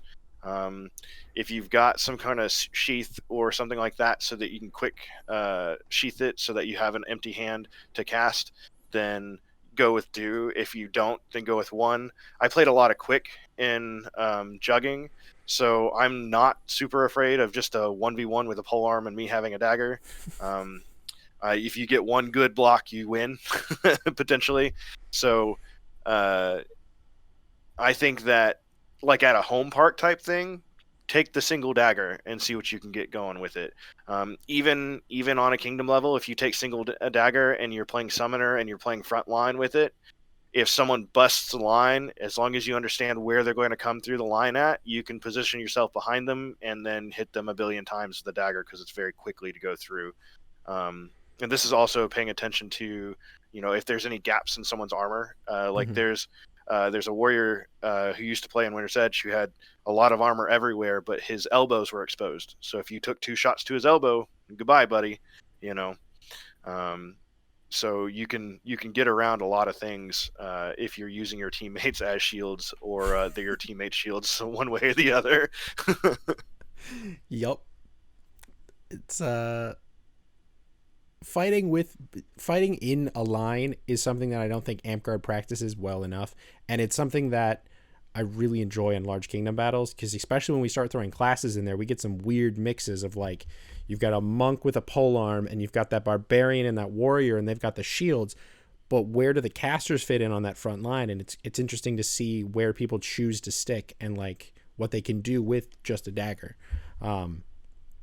Broton, my master, I don't know, I was his apprentice for Paragon, made me fight for a month as Bard with only per lives and only a dagger, and that helped a lot. I'll be 100% honest. I was like, I know those spells, they'll be fine. I didn't know those spells well enough. I now could, like, rattle those things off like no problem, and I knew how to block at the same time because you got a dagger. I also recommend, if you're gonna block poles, get yourself one of the little guards for your dagger, because then you're not gonna, like, beat up your knuckles. Dagger guards or good gloves, yep. Either way. You want something. I played quick at wow, I'm spacing on the name, Rakkus, and I did not have lacrosse gloves at the time. I just had my full protection dagger, and that made a big difference in me not breaking fingers. Especially in some of our larger fields, like if we're talking Castlemania or Spring War or Keep, where we've got 400 people on the field, there's going to be someone just shooting real hard with that polearm, and you're going to want to make sure you don't break a hand or anything like that. I mean, a weapon that turned illegal in the middle of the game, like the foam busted or something like that, it's just a good general safety thing to have some sort of glove or guard on your equipment. Specifically because this is the only caster that gets a bow without it being some magical artifact or whatever. Interactions with your bow for equipment, do you guys focus heavily on that and, like, try to become a better archer in that style, or is it more the bow is accenting your kit? I can't answer this because I don't own a bow and I don't use bow. I don't use bow often enough to actually have an opinion on it. Realistically, I should probably be focusing on that eventually down the line as well, but I don't use bow that often. I have dabbled with it. I have made a few of the fiberglass rod tractor supply bows. I don't know if you guys have seen them or not. But I don't have a bow that is a real bow that is inside the 35-pound mark. I have a 45 or 50-pound bow, and if I loosen the string on it enough to be 35, then it's too low of a riser height, and you slap the crap out of your hand. But I have gotten some of the pistol crossbows and goofed around with those. I don't fully recommend it because they don't go very far, but it is something that you can use if you are playing the let's give this guy all my enchantments kind of thing, the golem builds. You could run directly in their pocket, and if someone starts to cast Dispel Magic, then you can shoot them with the crossbow.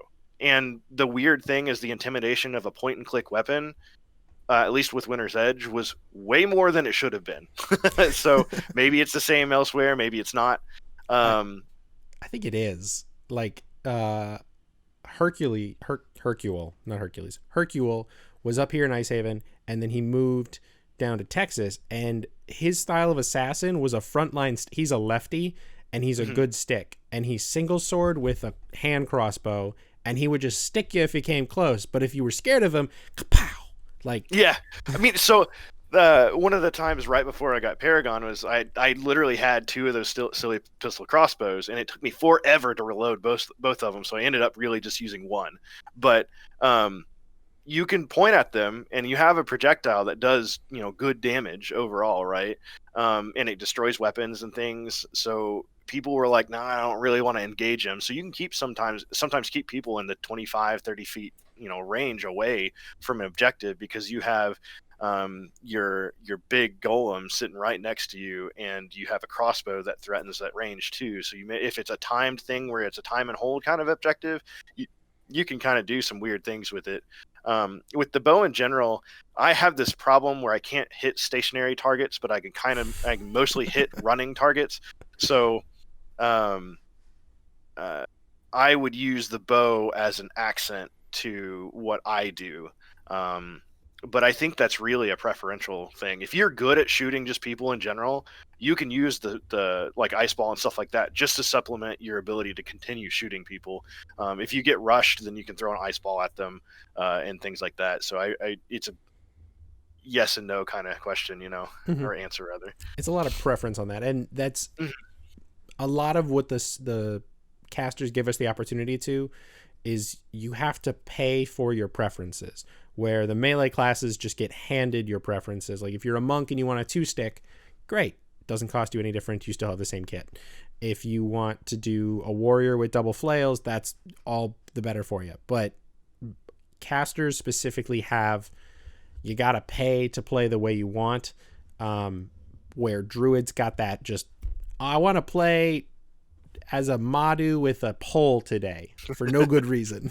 Yeah. Like it's an opportunity. It's an interesting thing. And I think it's something that gets overlooked a little bit unless you're playing Avatar Nature. If you're playing Avatar Nature, you normally decide your kit in advance and then go forward. But if you're kind of just like showing up, you're available to pick up almost anything if you decide to use Ranger. I think... Is it everything? You can't get hinged. No. That's what you don't get. No hinged. Yeah. That's right. So no flails or swales, the weird swords with a little flaily bit on the end. None of that. But everything else, you have free game. That's cool. Yeah. And no medium shield. Yes, no medium shield. Smalls only. Though I'm seeing some very interesting shapes coming out of small shields recently around the country. Like Rorik, I mentioned him earlier. He's got a max small that is an oval, it's an ellipse, and it's actually almost as long as a medium. It doesn't have a lot of width to it, but it still works. And it's interesting to see if you play with shapes and geometry a little bit, you can get a lot of space out of a small shield and actually protect a decent chunk of your body. There's a guy in Neverwinter named Ripper. He has a small shield, and he's kind of moving it around a little bit as a buckler, right? So it's got it strapped up to his upper arm bicep area, and he can go 2-stick with it and have it kind of covering this shot location here because of the way it's mounted. I have one that is kind of a a coffin shape that I have, and I put it here, and if you're working polearm with it, you can stand sideways to them, and you have most of your upper arm shoulder area already blocked. So not only look at shapes, but also look at where it attaches or how you hold it, because all small shields can be bucklers at that point too. Yeah, they can be strapped to you without you actually having to have an open hand or a hand attached to them, which is a huge benefit. I have been actually running a lot of caster classes that can use small shields with that bucklers, the upper arm buckler thing and a dagger or two, so that I have more dead space for them to have to shoot around or use projectiles to keep myself protected on, especially like a flank or in a local park area where there's a little more openness to the fields that happen. Yeah, we all kind of know that the smaller the field, the less the spot on the field matters, because it's all just a mess. It's very interesting. All right, so equipment. All right, so this is a question we hit on it before, but it is, I think it's one of our most important questions, because We up here have had a park that has almost died because they didn't really figure out how to answer this question well. How do we continue to get better but not ruin people's fun? Yeah. So, admittedly, I want to get my word in because my battery's down to single digits, and I'm probably gonna have to go relatively quick. Okay. But I actually, in my relatively early days gunning for Paragon Druid, I actually ended up at a point where a good amount of my lists were banned from Ice Haven. I remember this. Most, I feel bad when it's a kill game and my team only has like 5 deaths. 4 of them were me, and they had to call the game because it was basically murder. So basically, I think with trying to keep reel in your own power, makes me sound like a gosh darn cartoon villain. I think overall you need to look at the overall skill of the opposing team, especially if it's newer players, and going, well, I'm pretty good with stick. Maybe I don't take a stick this game, or I have the perfect group of people to just spread the wealth perfectly, and they're just going to destroy everything. Like, oh hey, these monks, I'll give them troll blood, attune, and lycanthropy, or troll blood, attune, imbue weapon, what have you, and all these other things, and it's like, maybe don't even do that. And it's to the point where you gotta think, I think it's a level, once you realize you're good enough that you have to actually pull back the effort on a smaller field, you're like, all right, maybe you should just focus on control, not even like ice ball control, maybe entangles, because ice ball is too powerful or something, something along those lines. I would like to point out that because of you and Vincent's power gaming, it did push Balder and I to try to metagame around you, and it did push us to get better.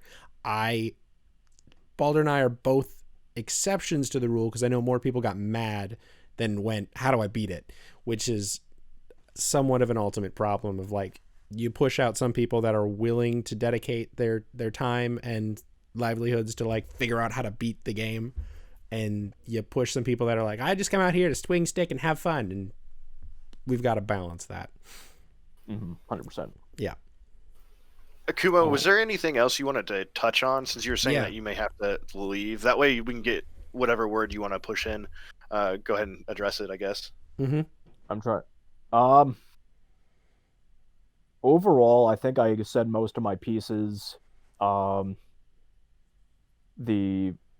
biggest thing for me, in my personal opinion, is, at least with Druid, because of its variety, because of the options and you have in your kit, especially for these newer players who are, obviously right now with COVID, we don't exactly have the ability to tell starry-eyed explanations of our favorite class. But if newer players, or even people who just hit level 6 and are hoping to get back into the game, hit the floor running with Druid, try a little bit of everything. We can do battlefield control, we can do warrior stuff, we can do assassin stuff. We can be one of the best supports in the game simply on the fact that we can give a wide variety of offensive and defensive enchantments. So for me, in my personal opinion, it is, the world is your oyster with Druid. I can't recommend enough just trying a little bit of everything. Yeah, right. That's a good way to sum up a lot of Druids.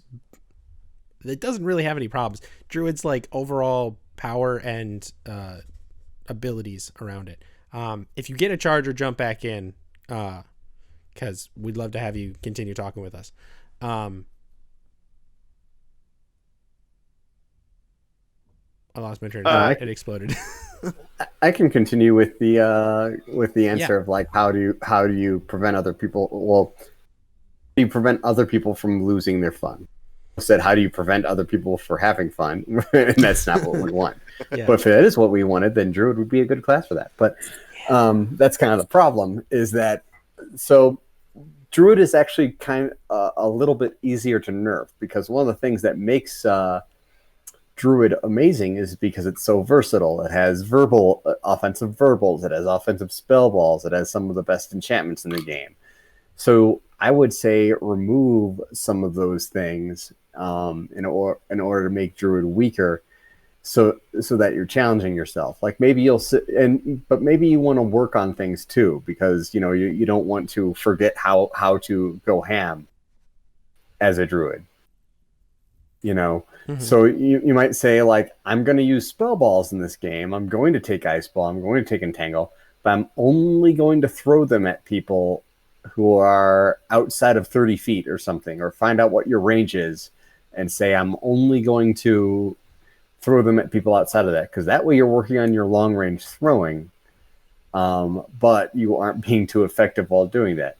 Maybe you want to say, I'm only going to take the enchantments that nobody else really takes, like Gift of Earth or Gift of Water, maybe even Gift of Fire. Like I rarely see those enchantments. It's always the staple ones like Stone Skin or Gift of Air or stuff like that, Iron Skin. So Druid's a really good a really good class to say, I'm going to work on my verbals this game, so I'm not going to take that much enchantments or spell balls, or I'm going to work on my spell balls this game, so I'm not going to take enchantments or verbals. You can easily nerf yourself, but still work on your Paragon Hood while being nerfed. I'll go ahead and echo that too. Like you can focus on one thing. Like if you're really wanting to work on Avatar nature, you can take, like I said, Stone Skin and like 20 poisons per life. Because after you expel that poison, you have to recharge it. Granted, it's not a big enchantment cast, but it is something you have to continually do, and you have to keep count of it. If you take like 5, then you need to realize that, oh, okay, well I have my 5 wounds kill things taken out, so now I have to do something like maybe I have to block first and then get a kill or something. There's a lot of like little goals that you can set. Also, you could try and theme your spell list, so you are doing something like Kaads was talking about, where you're trying to use lesser used spells, because that maybe you find something that works really well for you for whatever reason. Like maybe you're typically a backline kind of caster. Maybe you decide that, what, I better try being a little more midline. Maybe I should try to be more upfront. Maybe if you're doing kind of the spread the wealth strategy, maybe you dump one enchantment on somebody and learn how to keep them protected with your spells. Like if it's just like lycanthropy or something like that, whenever they get they're immune to what command? So if they get a subdual spell on them, then make sure you're on top of their release very quickly, or maybe you swift release them to keep them busy going on. You're mending their armor as they go. You notice that they take a hit, quickly put the mend back on it. So while it's still really effective, you're neutering yourself a little bit. And the big thing about how to make sure you're not ruining other people's fun is to kind of read the room. If that battle game, the other team looks super hopeless, then just play defense and don't put out the thing you were doing. Like if you were giving enchantments out a lot, just hold them. Tell your team maybe you ran out of them or something, like just to kind of ultimately at local park, we need to make sure everybody's having fun, because it's how our parks grow. But that shouldn't also take away from your fun either. Just if it's a close game, affect the game maybe a little bit more. If it's a just a complete smash on your team, just step back a little bit. If you've got only a dagger, go try and fight people with your dagger more often or something.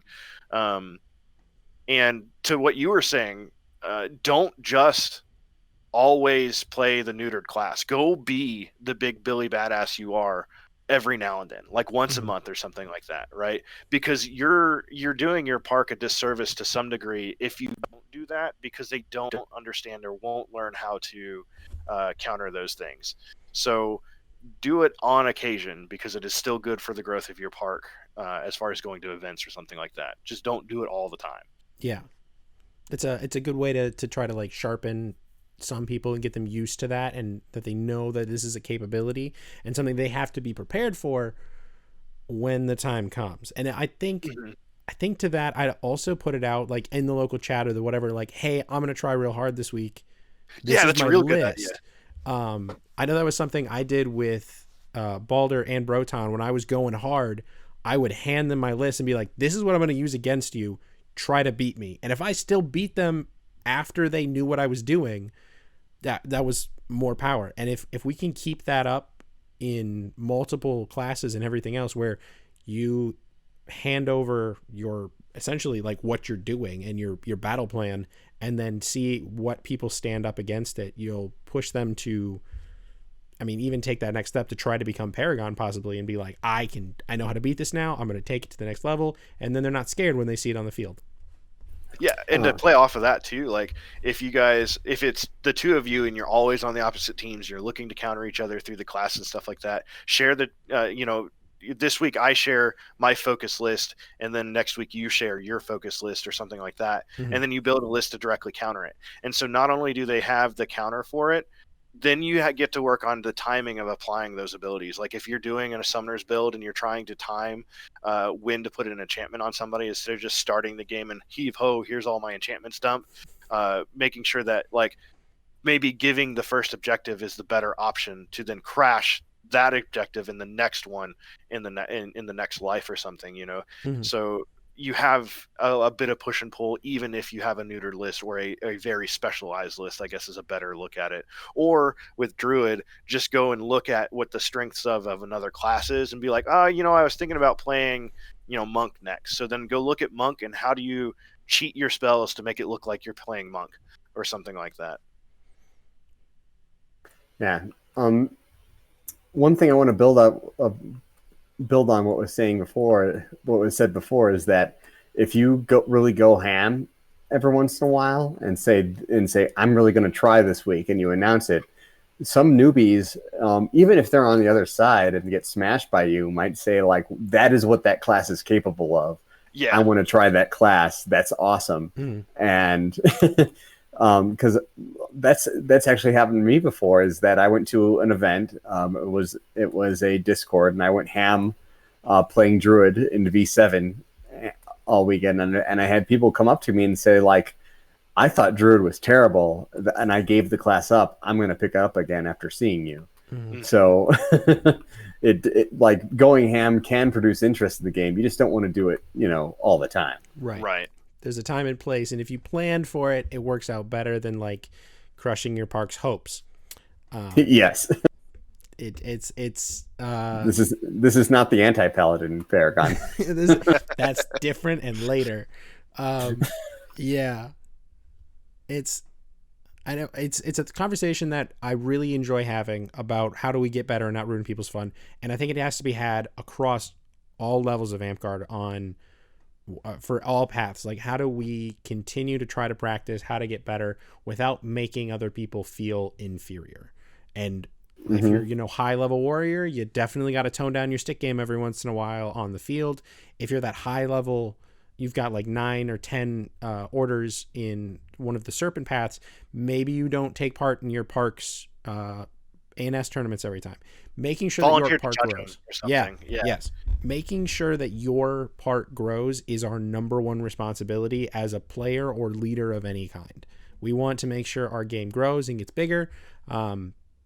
M-Hog's got a quote that is, if you're not growing, you're shrinking. So keep growing, keep getting bigger. Finding ways to keep people excited and in the game is always beneficial. Yeah, and I've heard the another form of that is, if you're not recruiting, you're dying. Yes. It's the same thing. Yep. Yeah, so coming from a park that literally has went from like a 10 or 15 when we first started Radiant Valley many moons ago, to growing to like a 30 plus park every weekend kind of thing, and then going back to a 3 or 4 person every weekend park thing, I can 100% tell you that if you travel too much or you focus too much on one thing, you will kill your park. So Mhm. please pay attention to everyone that's going on, what's going on, and ask your new people what they find more fun, and try to tailor your fun and everything like that towards them, at least to some degree, so that they feel like they're doing something. And if you're a champion or something, tailor your games so that the newer people don't just feel like they're crushed to the veterans of the game, because you can play like Ding the Bell or something like that, where the new player might skirt around the edge and then go get a point because they fell into the background because we don't need to pay attention to the new guy, and then all of a sudden they come ring the bell, and then they have this like magical moment of, hey, I was the hero for the day, right? Mhm. So allow those opportunities to happen. And I'm not saying like, oh, just give them the point or something, because they'll read that too, but allow them to have the opportunity for it. Yeah, we all want to be the hero of our story sometimes. As Mhm. we grow in the game, we learn we're not really the hero, but we can fight to be, and it's more rewarding when you make that challenge. At least for me, it's more rewarding when Yeah. you make that challenge and you're like, I overcame the problem and I did it. Kumo's back. Yay. Yay. So getting to our next question, which we talked about a little bit earlier. We're just going everywhere on this. All right, combos of archetypes. What are some of you guys' favorite combos of the archetypes? Because Druid just does it better in combos overall. Like, I can't, everybody else, I'm a Paragon Bard and I'll be like, I'll use Combat Caster and Dervish. And then I like kick myself a little bit for doing one because I miss out on other equipment. It becomes problematic, but Druid does it well. What do you guys use as combos, or what are some of the like benefits of the combos? Combos I've seen that work really well are in the ultimate stick jock build is Avatar of Nature and Ranger, where you take a bunch of weapons, enchant yourself, and just beat people up. There's also a lot of merit in taking almost no combos, and then you can like you're not taking summoner, so you're not that limited on weapons. And this is a really good one for if you have a buddy druid. Like there's one of my favorite tactics to play druid is what we call the buddy cop druid, where you golem each other, you stack enchantments on each other, you buy weapons, and you can't really do that if you take summoner because you nerf each other's weapons. And you can't really do that if you take ranger because you can't afford all the enchantments. So my favorite way of playing druid is no archetypes and use the versatility to its fullest. That's cool. Kumo and Teflon? Go ahead, Kumo, if you've got charge, man. Oh, we are not hearing you, Kumo.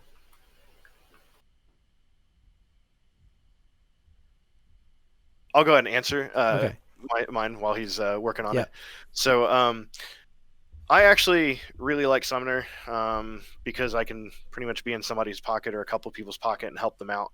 One of my main combos in traditional fighting is 2 sticks, so I don't feel as limited as other people might whenever I take Summoner.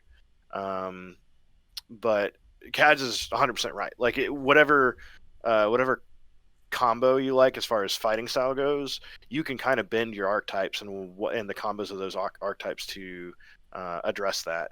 Like if you want to play with a bow, you have to take ranger, and I think arguably the better way to do that is just solo ranger and then take all the other utility spells. I mean, you can technically take it, but as Kaads pointed out, if you're just trying to take it because you save points on a polearm or something like that, you probably are better off to just take buy outright the polearm than it is to just use ranger for the polearm itself. So again, like you said, Avatar in Nature and Summoner don't really mix that much because you're having to pay too many for, unless you're just specializing on Dispelling. Yeah, exactly. Just the D-bags. Yep.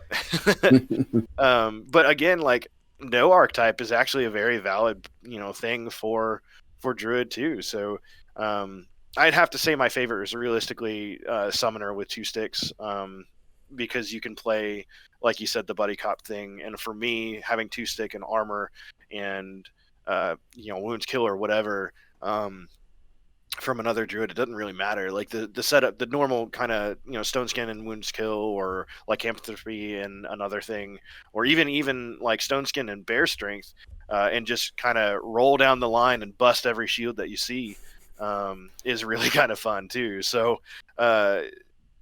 it's really hard to pick a true favorite for me other than just summoner, because I love making my friends do all the work instead of me. Spread it out. Yeah. Kumo, did we get your audio working? Did we get it? Oh, it doesn't look like we have it yet. No. Oh well. Hopefully she gets her stuff back. So combining summoner and ranger is a very kind of a niche role. It's kind of I want a bow, but I also want to support my team. To that note, if you can also be, I want a bow, I want lots of enchantments, and I want to be really selfish, and that's that's when you buy all 3 archetypes. I'm not sure if that's a good idea, but you can do it. I mean, if you want to do it, you technically can. I do enjoy the fact that you can do kind of some weird wonky combinations, and it still doesn't like hamstring you as bad as it could in other classes, where like if you do battle mage warlock for wizard, you just like quickly 4 spells you can use. You get very if you do warder and necromancer, you get nothing basically. Yeah. Like, there's some real bad combos that you could literally just be like, I am playing a stick today. That is what I have. I think Evoker and Warlock makes it just doesn't work because Elemental Barrage, you can't cast it as a Warlock. So, all right, Kumo, let's see. Let's try this again. Did you get your audio to work? Nope. It doesn't look like it. You might try relogging real fast, man. It might be that. Yeah, you might just want to close it and reopen it. That might be the best way to get it to work. We're on the combos of archetypes. I don't think anything else in the combos of archetypes, or like, so you guys pointed out that no archetype is potentially really good, which is unusual for most of the caster classes. If you're not taking an archetype with bard or wizard or healer, you're probably missing out. I mean, like healer, there's almost no reason not to take priest because it's literally free.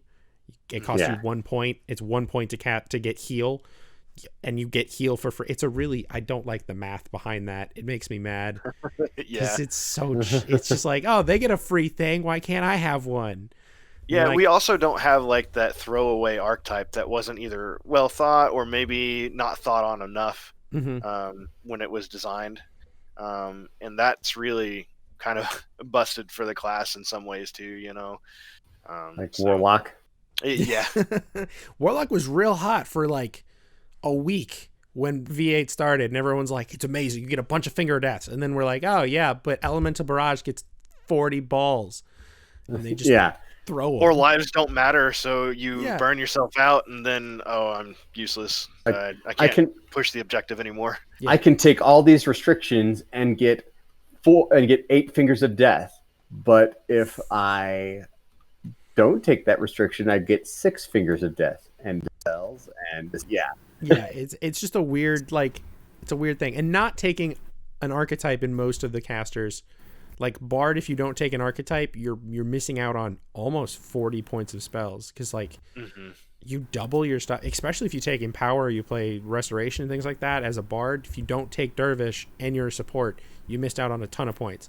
If you didn't take, Combat Casters is becoming less useful because we're learning better ways to cast and fight, and like opening your shield hand or just stepping back a foot or whatever.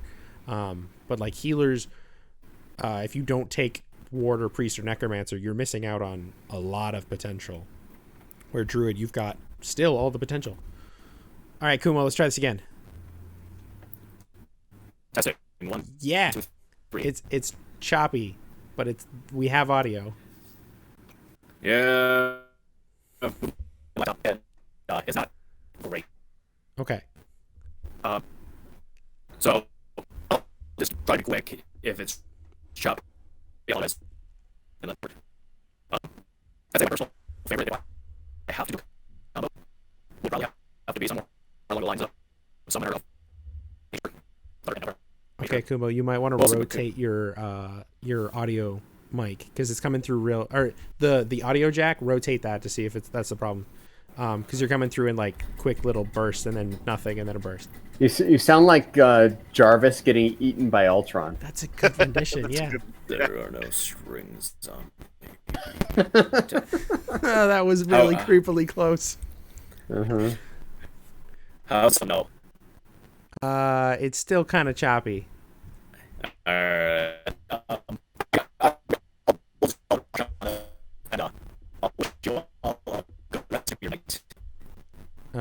I didn't get any of that. Okay. All right. You can feel free to comment and things like that in the chat if you still have comments. Absolutely. Okay. Yep. Yep. Bye. Combos of Archetypes you just finished. Okay. So we talked about this a little bit, and then we found out that no one does bowcasting very much. So we're going to talk a little abstractly on this. Bow and casting, how to manage. Because I'm going to be 100% honest. I have no ability to like pick a target for casting and pick targets for bows because they're different targets. I freeze up and go, what am I picking? And I just fail at that tactic. What do you got? Do you guys have any answers for that, or is it just work on it? Probably a thing to start doing would be to pick a target for your verbal, and you'd and extend your verbal, and start casting your verbal. Extend blah blah blah blah blah, and then just kind of. It's kind of like muscle memory. Like you continue your verbal and then you knock an arrow and shoot. But I've never seen anyone able to do that. Not even Dyer does that, and I think that would be potentially pretty good. Mm-hmm. What I've seen in terms of bow casting is using using naturalized magic to just remove enchantments and then shoot at them. So like they have magic armor, okay, remove that, then shoot them. They have protection from projectiles, remove it, then shoot them. Mm-hmm. That's pretty much where bowcasting comes into play. I think he mentioned also that if you're dexterous enough, you can charge an ice ball and keep it charged with you as you're shooting, because you're not actually throwing it or discharging it because you're not dropping it or anything. You can continue to shoot, and if you get rushed by someone who's not immune to subdual, then you can just kind of underhand the ice ball at someone as well. So it is kind of like a target acquisition problem, I feel like. And I think, as far as I understand, mostly it's kind of naturalized magic and picking apart good flanking targets who have enchantments and then just shooting them is seemingly the thing to do about it. I can't remember the list fully off the top of my head because I've not been able to practice it, because like COVID came around about the time I decided that I was going to try to get good at it. So I didn't get much chance on the field with it. I did cheat a little bit prior to it. Hogman definitely had a better critical thinking job on the list with it than I did when I was messing around with the pistol crossbows. So that's also, I guess, kind of an option, but it's not near as good as a real bow, I don't think, anyway. The only big upside is that you're always ready to shoot, and that is kind of an empty threat in some ways to people, and they take it as a bigger threat than it should be. Yeah, on our last episode, we had archers, and they were talking about just walking around with a knocked arrow is the same thing as shove. And yeah, I mean, it kind of is. It's just like they don't want to get shot. And now that I think about it, you can't even though I had the theory, you can't really with a standard bow, at least you can't like cast a spell and then shoot somebody else, because now both your hands are occupied. You don't have a free hand. One of your hands holding the arrow, one of the hands holding the bow. Yeah, as long as your other hand's not touching it. So you cast a spell and then immediately shoot afterwards without it in your hand. Like you have it knocked but balanced in the one hand on the bow itself. Yeah. You're using your I'm right hand dominant. So if I'm using my right hand to quote unquote cast and not be on the string, then it should be fine. But yeah, it's kind of difficult. But I think it is something to be well worth. Like Hogman has been at several Winter's Edge events and has played his bow druid, but for whatever reason, I was usually doing some sort of service thing and didn't get to see it. And I've been really disappointed that I haven't been able to see him in action because I saw the list and I understand the theory about it, but I need to see it in practice to really understand fully about it. So maybe even having like a asterisk Paragon Druid thing and pull Hogman aside and get his take on Bow Druid alone might be worth going through. Well, so if as far as I understand, he's got all the boxes checked besides like they're basically just saying no to him, the Circle of Paragons, because they don't like the way that list works and they want to see him use other lists and also have like a full outfit. And it's like I can understand the full outfit aspect, Yeah. but the other list thing, I don't mind. Like I did say I'd like to see your knowledge about it, which is fine.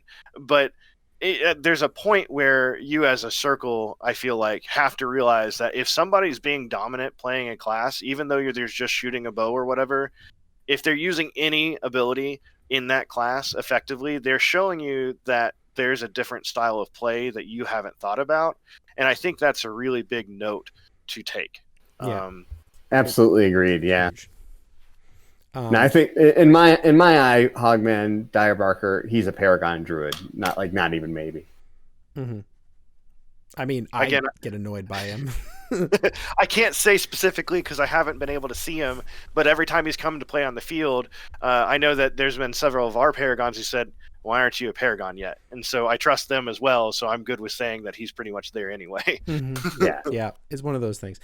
Kumo wrote, if I was to pick an archetype combo, Summoner of Nature, which is Summoner plus Avatar of Nature, it's a devastatingly simple archetype to use. Just get 2 sticks or a stick and a shield and give yourself a few good enchantments for the majority of the game. I mean, it's a good point. I've seen a lot of some of the early Phoenix League Druids were running that combo because you had enough enchantments that like you lost 2 points in a sec. Like instead of just mending yourself back up, you just canceled and popped another one and just kept running because it's swift enchantments too. So if it's in the middle of something, you can cancel the Stone Skin and then swift it back on. Basically, it's an inefficient use of spells per se, but if it's needed, it's needed. Yeah, and like a short. I mean, if you have the Summoner,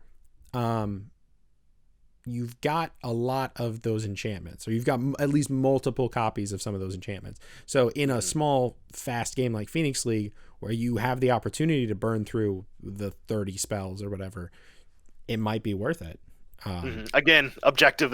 Yeah, objective. Picking the objectives is important. Back to bowcasting. Hogman is busy, unfortunately. I really should have thought about trying to drag him in earlier, but he is busy. He's got a come try LARP thing going on. I will try to pull him in for something, but his list is phenomenal. Like the idea of and it's kind of important to think about the purpose behind each list. And it's something I think a lot of earlier players don't realize, is that when you build a list, you have to have a purpose in mind. And it's the reason why Paragons have booklets of lists, is we're not making an everything list. We're making a list for this game. We're making a list for this scenario. We're making a list for this group of friends playing. It's a lot harder to make a jack of all trades list because it's bad. Yeah, my the last Paragon I pushed for was Wizard, and I had in my spell bag, I had like 12 different lists that were like just folded up pieces of paper that I would make right before a game. And it got pretty ridiculous. I was like, oh, and it got to the point where it's like, this game, that list I made 3 weeks ago would be perfect. So now I have to root around at the bottom of my bag for it. So yeah, it's very normal to create a list just for a game. I'll kind of go back to the difference between level 6 and Paragon. You can kind of make an analogous statement to like Magic the Gathering and net decking. Any Joe Schmo can go spend enough money to make whatever standard monster deck that's net decked, but only someone who's actually good at the game can take that deck and actually pilot it. And in a way, that's kind of the same thing for level 6 versus Paragon, right? Like someone can have the same list that you do, but you do better because you make better decisions. Mm-hmm. Choosing and picking and tactics is super important, especially if you have a limited list. If your list is you've decided to neuter yourself a little bit, and you only have the 2 stone skins, the one something was, you picking and choosing those uses is vitally important to make sure that you get the most out of your abilities, or the person you're giving them to gets the most out of that ability, instead of, well, it'll work here. Like, it doesn't happen as often to make it beneficial. But Hogman's list is a single target list with the idea that you find enchantments, you remove them, and then you kill the owner. And because of the way our game is starting to move a little bit, there's a lot less physical armor on the field, which is an unfortunate thing. Everyone that can wear armor should wear armor. If it's too hot, talk to your champion about doing something else and get a system of cheaper versions or something, whatever. But if you can wear armor, you should wear armor, because if we don't, we end up with the problem that we rely on enchantments too much, and then we end up relying on spellcasters too much, and then you see the side effect of the archer is king because no one wears armor and they can just one-shot 90% of the field.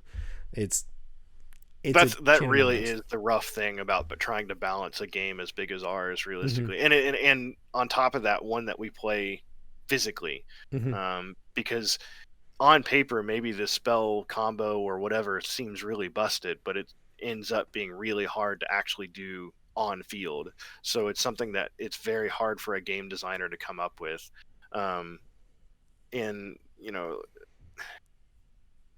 Yeah, like I really, really try to push, if I'm playing another class like Assassin or something like that, then I try to have the physical armor, even though it's kind of detrimental, because it's like, oh, well, I can get Stone Skin from my buddy Druid, so it's basically the same thing and honestly better in some ways. But there are other lives that you don't have that option for. So maybe the look in V9 is physical armor and magical armor can mix, but it just takes precedence on the magical armor or something like that. So you don't have someone who's got chain and then be like, oh, well, someone's going to give me Stone Skin, so I don't ever have to bring that on field or something like that.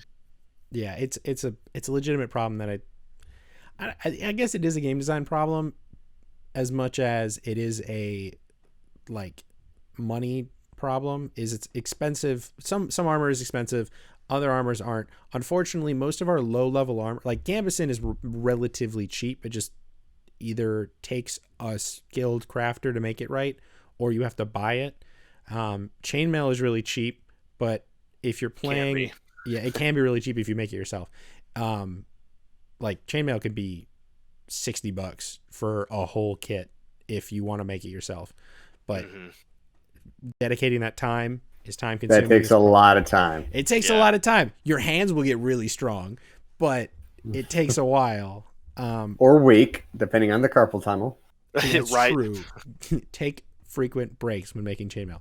But like leather is really expensive to buy and make all around, and it's the armor that fits most classes, which I think is problematic. Yeah, so I honestly don't ever really advocate for leather because it is so expensive. I actually advocate for either aluminum chain or chain in general, because you're probably going to spend the same amount or less, get more points out of, and cover more classes because of it. Yeah. And if you're using aluminum chain and your kingdom's taking the -2, which arguably is the way it should be, or even the shark mail, where I don't know, some kingdoms say it's 1, some people say it's nothing or whatever. So like, make sure you know what kingdom you're in as far as their stance on that kind of stuff. But like, again, I have 14 gauge aluminum chain, and it's light enough weight that it doesn't really cause a problem. It's 2 points or 3 points depending upon who's rating it, basically. because I use smaller rings, so you can make the argument that it's a tighter weave or something. So it's just a who's rating things. And I guess that in alone and of itself is kind of the downside to armor as well, because you don't know how people are going to rate your armor from rain to rain or something like that too. But again, it's cheaper. It flat out is cheaper than leather. I feel like. Hopefully, we see a change of that in the future of like either going towards the historical style where we kind of don't really care what it's made of. We just want it to make it look correct. And when it looks correct, it applies to either like light, medium, or heavy armor, and we make it simpler. Yeah. Man, I would love to see it just be light, medium, and heavy, and it's 2, 4, and 6. That's all the points very that you simple. ever put for it. Right, it's simple. It even the math works out the same effectively that we're having to deal with now. If heavy armor just deals with the once it's busted out of heavy, the points. So heavy at 6, it takes 2 shots to bring it down to 4, and then the third one brings it to 3. Armor breaking still works correctly the same way we already have it set up. So like the 2, 4, 6 thing, and just call the armor rating at either 2, 4, and 6 makes sense to me. But maybe I'm oversimplifying things. So it depends on how we pursue our game, and that's a conversation that's actively going on in some V9 channel at the moment. They're having that discussion. What our future armor is going to be, how simple do we want to make it, and how inclusive do we want to make it. We'll see what happens in the future. Comes of Archetypes, we did bow and casting. Yeah, we're jumping a little bit. That is fine. This is a discussion. We are going to have a discussion. How does team comp change your style of play? We touched on this a little bit before, where like if you have those people that know how to use an enchantment or know exactly what the enchantment does, they're probably going to be the ones you target. But even going farther, does team comp matter in classes? Or because up here in Polaris, we have a bad habit of handing either a monk sash or a barbarian sash to new players, and that leads a lot of them to not be able to take enchantments. And if you've got a druid and you're a summoner, you look at all those white sashes on your team and go, well, oops, I guess I'm playing Avatar of Nature. Yeah. It depends on, I guess, the culture of when you choose to make your list in a kingdom. I always look at it that I'm making a list before I'm picked for a team. So I usually try to take a list that's a little less specialized on, like, say, I know I'm going to have my buddy who's playing monk, so I'm going to take the Iron Skin and Wounds Kill and Attune and maybe Golem and some other thing, whatever, that kind of thing. So I can't rely on that. So I take a little more either greedy, where I'm playing Avatar in Nature if I don't want to think too much, to be honest, or I take a kind of spread out thing so that I'm be like, okay, well, I've got a bunch of warriors and the healers on my team don't have enough enchantments to go around. So this guy's my buddy and this guy's my buddy. It makes it a little easier. So team comp is not really something I take into consideration as much as maybe I should, but that's just because how I look at when my spell list gets created and how I apply it to the game.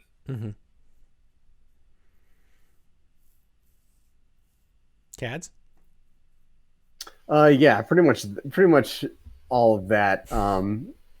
If you have a bunch of barbarians in your team, obviously playing summoner is not the way to go. You definitely would want to pick Avatar of Nature and work on that, or maybe do, depending on, and this kind of combines with what we were talking about earlier of nerfing yourself for your team. Maybe you want to play a no enchantments druid, and yeah, that's definitely nerfing yourself because enchantments are definitely the specialization of druid. But maybe I only want to take stuff like Icy Blast and Heat Weapon and stuff like that. So it just, yeah. Don't undervalue Heat Weapon either. That's a good spell. Absolutely. During the Polaris thing, I was on the other side. I was on their side because I always fight with my fighting company in that. And I was mostly helping run the event, but I got to play in one battle game, and in that one battle game, I played a wizard who took like 20 heat weapons. It's interesting when you notice, if you travel a lot, you find out which parks know what heat weapon is and which parks don't. Because as soon as you start hearing, I call upon, like somebody puts their sword behind the shield and they hide it so you can't see it. And they're like, you are not getting me this time. And they know that. And the other ones, they stand there and they still come running at you, and you finish the incant. They don't know to drop the sword yet or whatever. It's very interesting seeing the different reactions to that spell in particular, because it's either you know what's going on or you have no idea and you're about to get wrecked. I mean, it can be used as a combo to kill people, because if you know that they are going to hide their weapon or something like that too, that means their guard's weak on that side. So if your buddy's got a polearm, you can start casting on them. They hide the thing and they just jack them. It's really good. Utilize it correctly. And our game has a really good feature that friends make everything better. If you have a buddy, teamwork makes the dream work. Like, there are some ridiculous combos that happen in our game between different classes that if you find them and use them, you will break games often. Like, straight up, it happens. And it's something that I've complained about in the past and also been really excited about. It depends on which side I'm on. Because how big the game is too. Yeah. I mean, if it's a big game, I love it, right? But the smaller games, it can be a problem. I often wondered that if we don't somehow or another manage our spell points for casters in a aspect of, like, if there's 20 people in total in the battle game, then you can only have access to these spells or something weird like that. But that's just another level, like, of development too. That's really difficult. Well, I know it was a proposal that didn't go through for the rules rep. It was called Turtle and involved archetypes for the martial classes and made them more similar to casters, where they had options instead of just like, here's your stuff, I hope it's enough. Everyone complains that Druid is overpowered, and I would agree with them.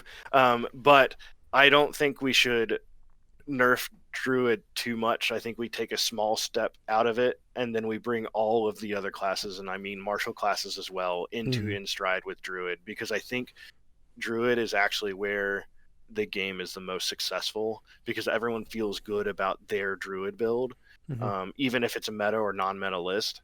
And so I think that trying to give the choice to all the other classes, martial as well, then I think we are on a better step. But that's my personal opinion about it. From a game design perspective, I'd agree with you. Like, I think World of Warcraft found a lot of success that if there was one class that was like seemingly more powerful than other classes, they would only really nerf a class if there was something that was like just broken and unintendedly powerful about that class, that they would nerf that specific thing. But most of the time they'd be like, okay, this class is overpowered because this class sucks. Well, let's make that class not suck. Let's bring let's make every class awesome. Right. Diablo's had a similar, I mean, they're owned by the same company. Blizzard's done the same thing over and over again. They introduce a new class. That new class is now the only thing in S rank at all, and they have to figure out how to fix it. And their answer to fixing it is at a 0 to everything that the other classes do. Because I know they did that for Diablo 3 when they introduced the Necromancer. S tier was only Necromancer, and everybody else was below that. And their answer was, just multiply all their damage by like 3 and we'll be fine. And it worked. But it's one of those design features we have to figure out. And I think it's also a side effect of our game's tendencies and culture. Because from V7.5 to V8, we had a huge culture shift in 5-minute deaths to 30-second deaths. And that dramatically changes the way we play the game. Per lives means so much more, because they're now... They're not, one time every 8 to 12 minutes. They're 15 times in 12 minutes.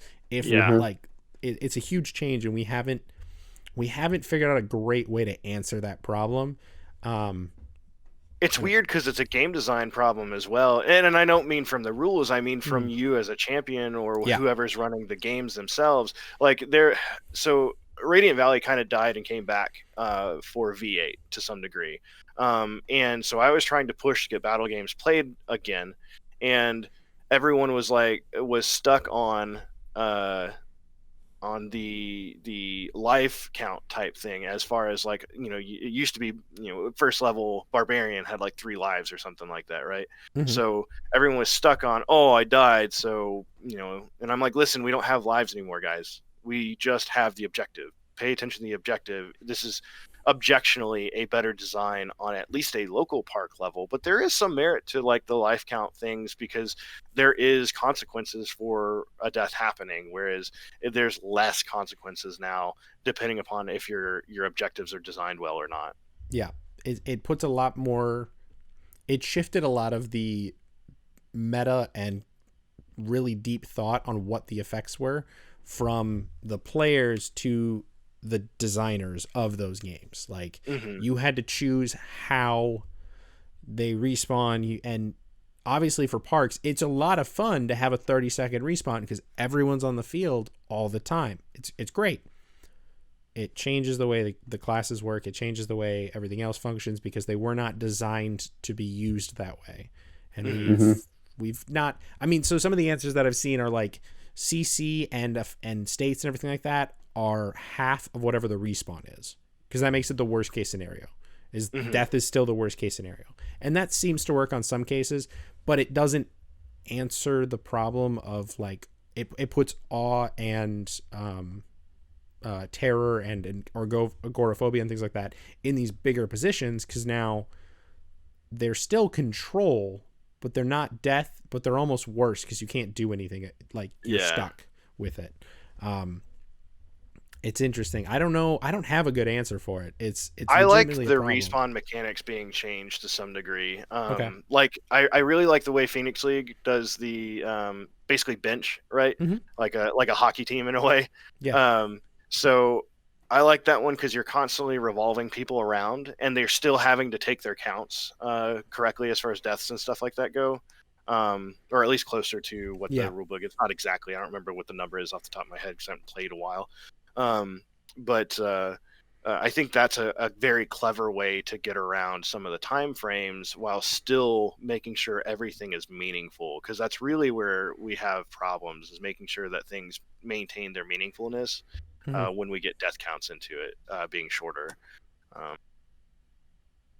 Yeah. One thing that I kind of, this is me actually talking to Magnus, and we were kind of coming up with ways to either nerf classes or make classes better, is casters classes are still by and large generally more powerful than fighting classes, especially when it comes to fighting classes like assassin or scout.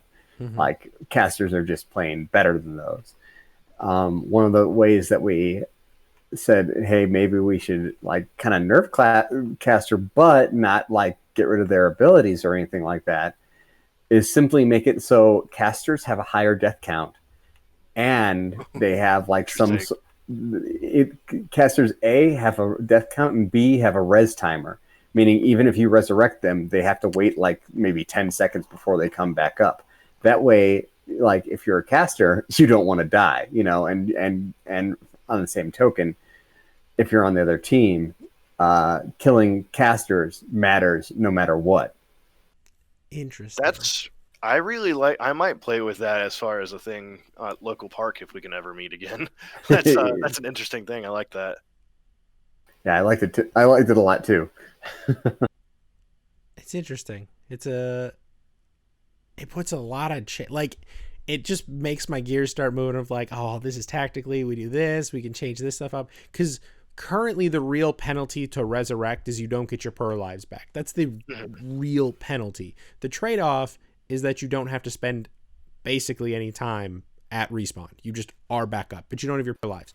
In a larger battle game, especially like Keep or what's a big event that you guys have in Winter's Edge or Neverwinter or anything like that, Teflon?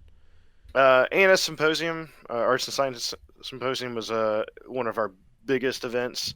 Unfortunately, we had some like inter-kingdom politics nonsense that happened that kind of killed one of our bigger events. It was Crystalline Chronicles, which was like a kind of like a Noblander, but maybe not as. It's definitely not as big as Noblander, but something similar to it, like where it's the when you're awake, the game's on kind of thing. Okay, so something of those larger sizes where if you've got a res bot, you've also got a battery bard, and it doesn't matter if you die or you get resurrected, somebody will give you your shit back. And it doesn't, like, it comes to the point that you don't care about dying anymore because there are people dedicated to making sure that you don't care. Like, the only thing you really have a hard time getting back is your refresh abilities. If they're not chargeable. If they're chargeable, you just go ask the bard for a confidence or something and they give it to, like, we literally have an entire build based around making sure everyone else has their stuff. And it's interesting seeing how when we have those potentials and we have those backups, we really don't care about death at all. Like, to the point that people are throwing themselves on spears to try to get one shot in on a point of armor and then running back and then doing it again. Because they're alive immediately. They didn't lose anything. They're whatever. I don't know. I don't have good answers for it because it's tricky. Yeah, it really is. And like you had said, the onus becomes on the game designer, which I think is where we struggle a little bit, because we're just now, even, I don't remember how long ago V8 came out. We're just now really starting to get good games designed for our rule set, and we're talking about wanting to change it. And I think that's where the kind of short-sightedness of the big push, we need V9 now kind of thing happened. But at the same time, without deaths, like a life count, like a true life count for each class or whatever, not being in the rules anymore, it's very difficult. And arguably, because of the way the rules are set up, I wouldn't want life counts overall. But we have to do some kind of balancing where death matters, but it doesn't matter so much that you can't just take a team and just bash people to death. You have to still play the mechanics of the gameplay. Yeah. And that is a really hard thing to balance. Yep. It'll be a trick for people. I mean, yeah, we've had it. Oh. Is 2015 when V8 came out? I think so. Yeah. That's about right. I was on a break when it came out, so I don't remember the exact think it was date. 2015 because I came out like 2 or 3 weeks after they officially made it a thing, and I started in 2015. Gotcha. Yeah, 5 years and we're now having legit like games is not a good ratio. Yeah, Phoenix League came out like 2 years ago. I don't remember. Maybe it's 3. More than that. Yeah, it's more like 3 because I'm. Okay. Yeah. It was more than that because my team Stack Deck we became the first time we won the whole national champion thing was 2017. Okay, so it was out for 2 years, 3 years, 1 or 2. Yeah, so I think it was out for a bit before that. So I want to say it's been out for 4 years. Okay. And again, that's still like a year or two after. Before, a year or two after the rule set came out, before someone came up with a really decent rule set. There are downsides to it, but I think it's still a very interesting thing to play and an interesting game design overall. There are elements of that game that can be applied to like the normal local games. Like I like using the bench system for a normal game, just even if it's capture the flag or something like that. It's because your deaths matter. Because you don't have as many players on the field, but it's not so much that someone can just bash down a team and come to do an objective. You can, but it's tricky. When V8 first came out, I saw a lot, and when people were even when it was in its playtesting phases, I saw a lot of parks that were like full-time dish parks, screw class battle games, turn into battle game parks within like a few months. And I saw that, and I was like, there's going to be a competitive, because this is a lot more popular and more people are playing class games, there's going to be a competitive thing about this. And I can picture like class battle gaming either becoming like, a way to a fifth belt or another Path to Sword belt. And that's just going to be part of the culture as class more competitive. Yeah, it's interesting seeing this transition, and I have only been in the game for 5 years, but my knight Michael's been for forever. It's been a bit. He's been in it for a while, and I get to hear all these stories and stuff, and it's really weird thinking about the fact that we went from V7.5 to V8, and now 5 years later we're like, we need V9 now. And that's the fastest transition we've ever had, besides before in V4 and stuff like that, when people weren't really playing by the same rules. It was all kind of just general things. Well, the longest rule set was like V6. Like after like the transition from V7 to V8 was not as long as V6 to V7. V6 was out for like a ton of time. Yeah, and it's different to see the answer, like the responses to it, but it's interesting to see that across the board, people like V8 better than they like V7 as a whole. But now we're screaming for like, we want V9 now, and I don't get that.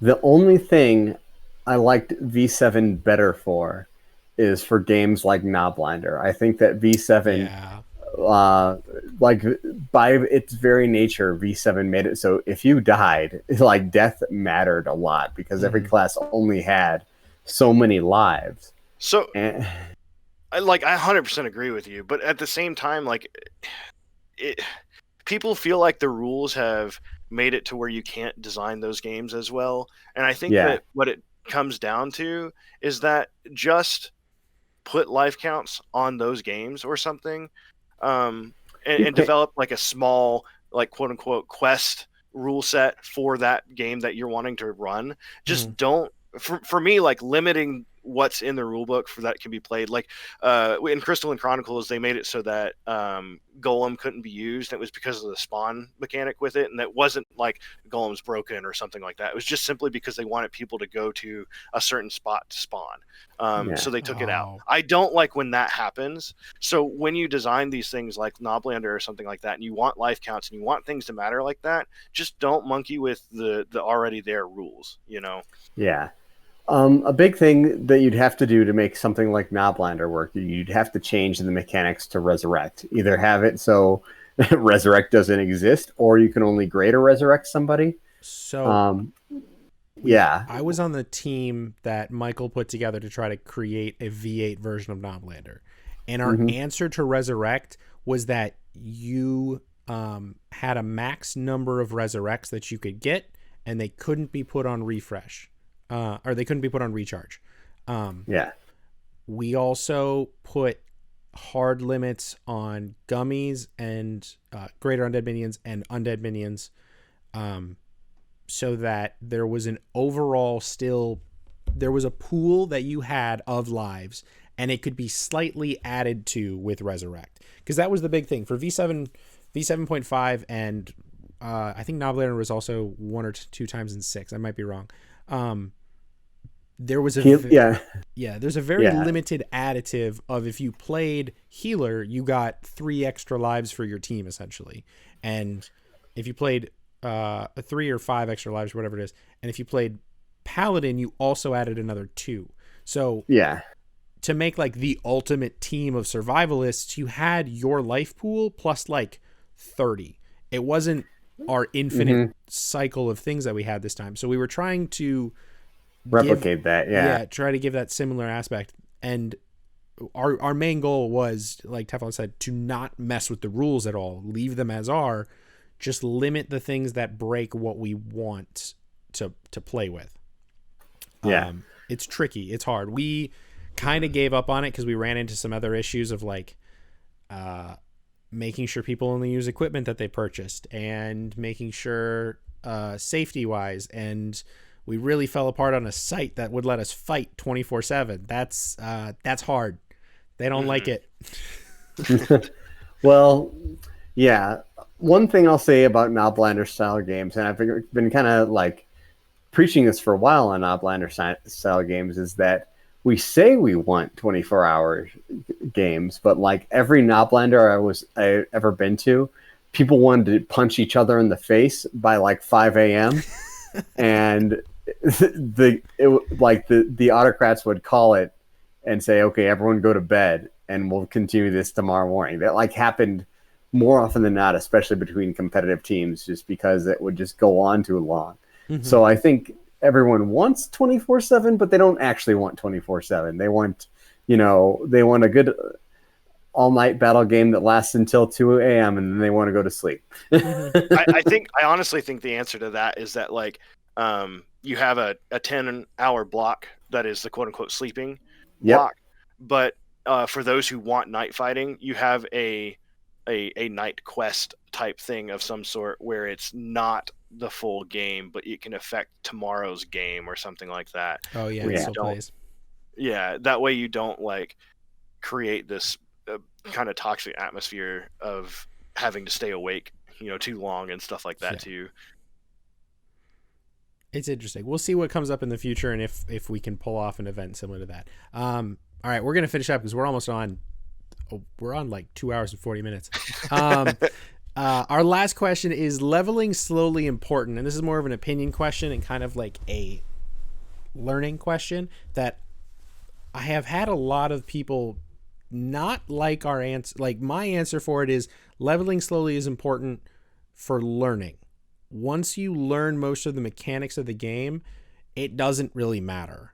Like you pick up most classes in a week or something, but learning that first time, it takes almost that full year.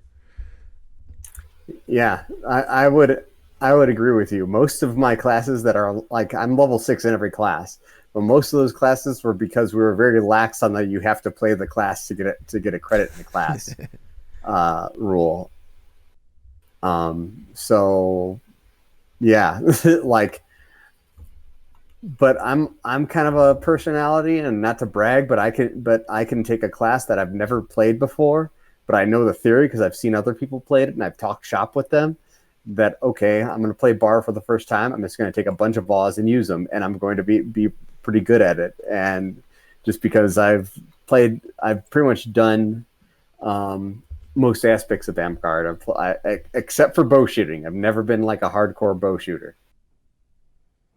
I don't think leveling slowly is all that important, to be honest, because the leveling slowly is kind of keeping someone stuck in a class that they potentially don't like, or keeping them from playing multiple classes at a high level. Because let's be honest, like every Kingdom event, at least in Winter's Edge now, and it seems like to be a kind of general Amgard thing, everyone's playing 6th level anyway, whether they're the event themselves has said, hey, for balancing reasons, we're going to just make everyone 6th level, so go at it.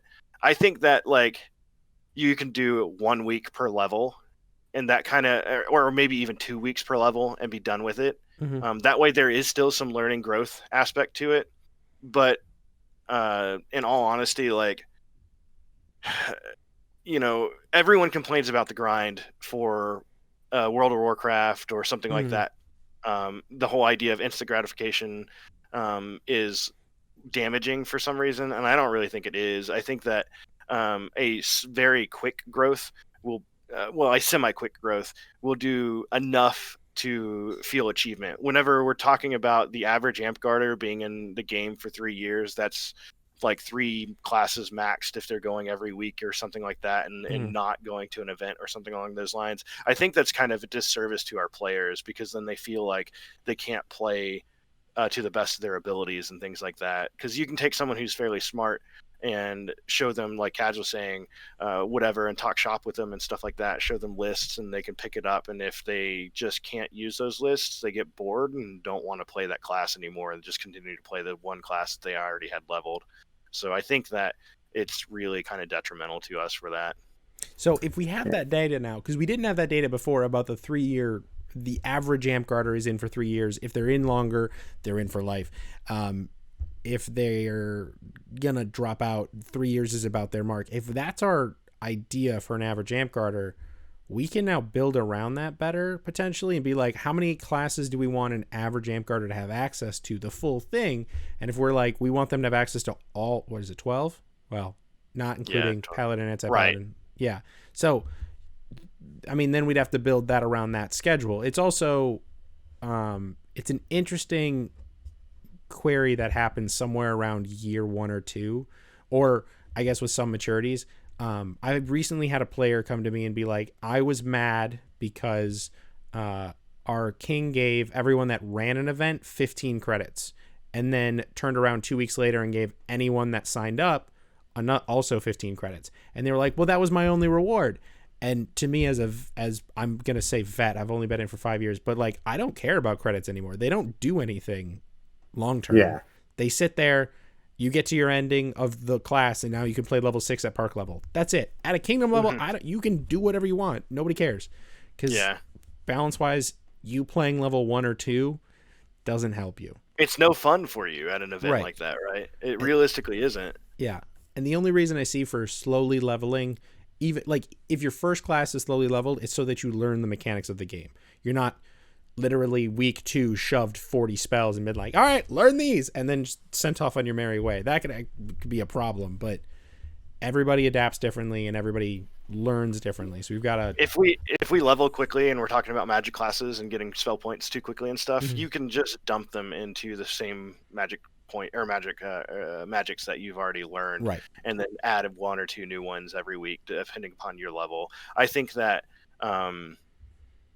it's kind of a on you kind of aspect if we do a faster leveling system to learn more about your class, and I think that's fine. Like, I really think that the self-actualization and self-push to learn the class better, along with the amazing resources that we have available nowadays about how to play a class better and stuff like that, it's just going to quicken people's paces on how well they play the game. Right. It also raised the bar on what Paragon means too. Yeah, absolutely.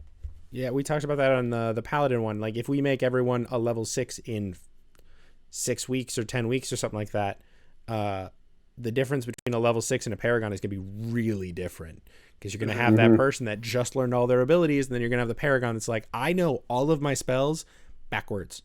And I'm perfectly fine with that. I think that's honestly a really good way to do it. But again, like, that's just my kind of opinion, that I don't feel that levels are that important. Level tests, I don't think we've ever done level tests in Winter's Edge.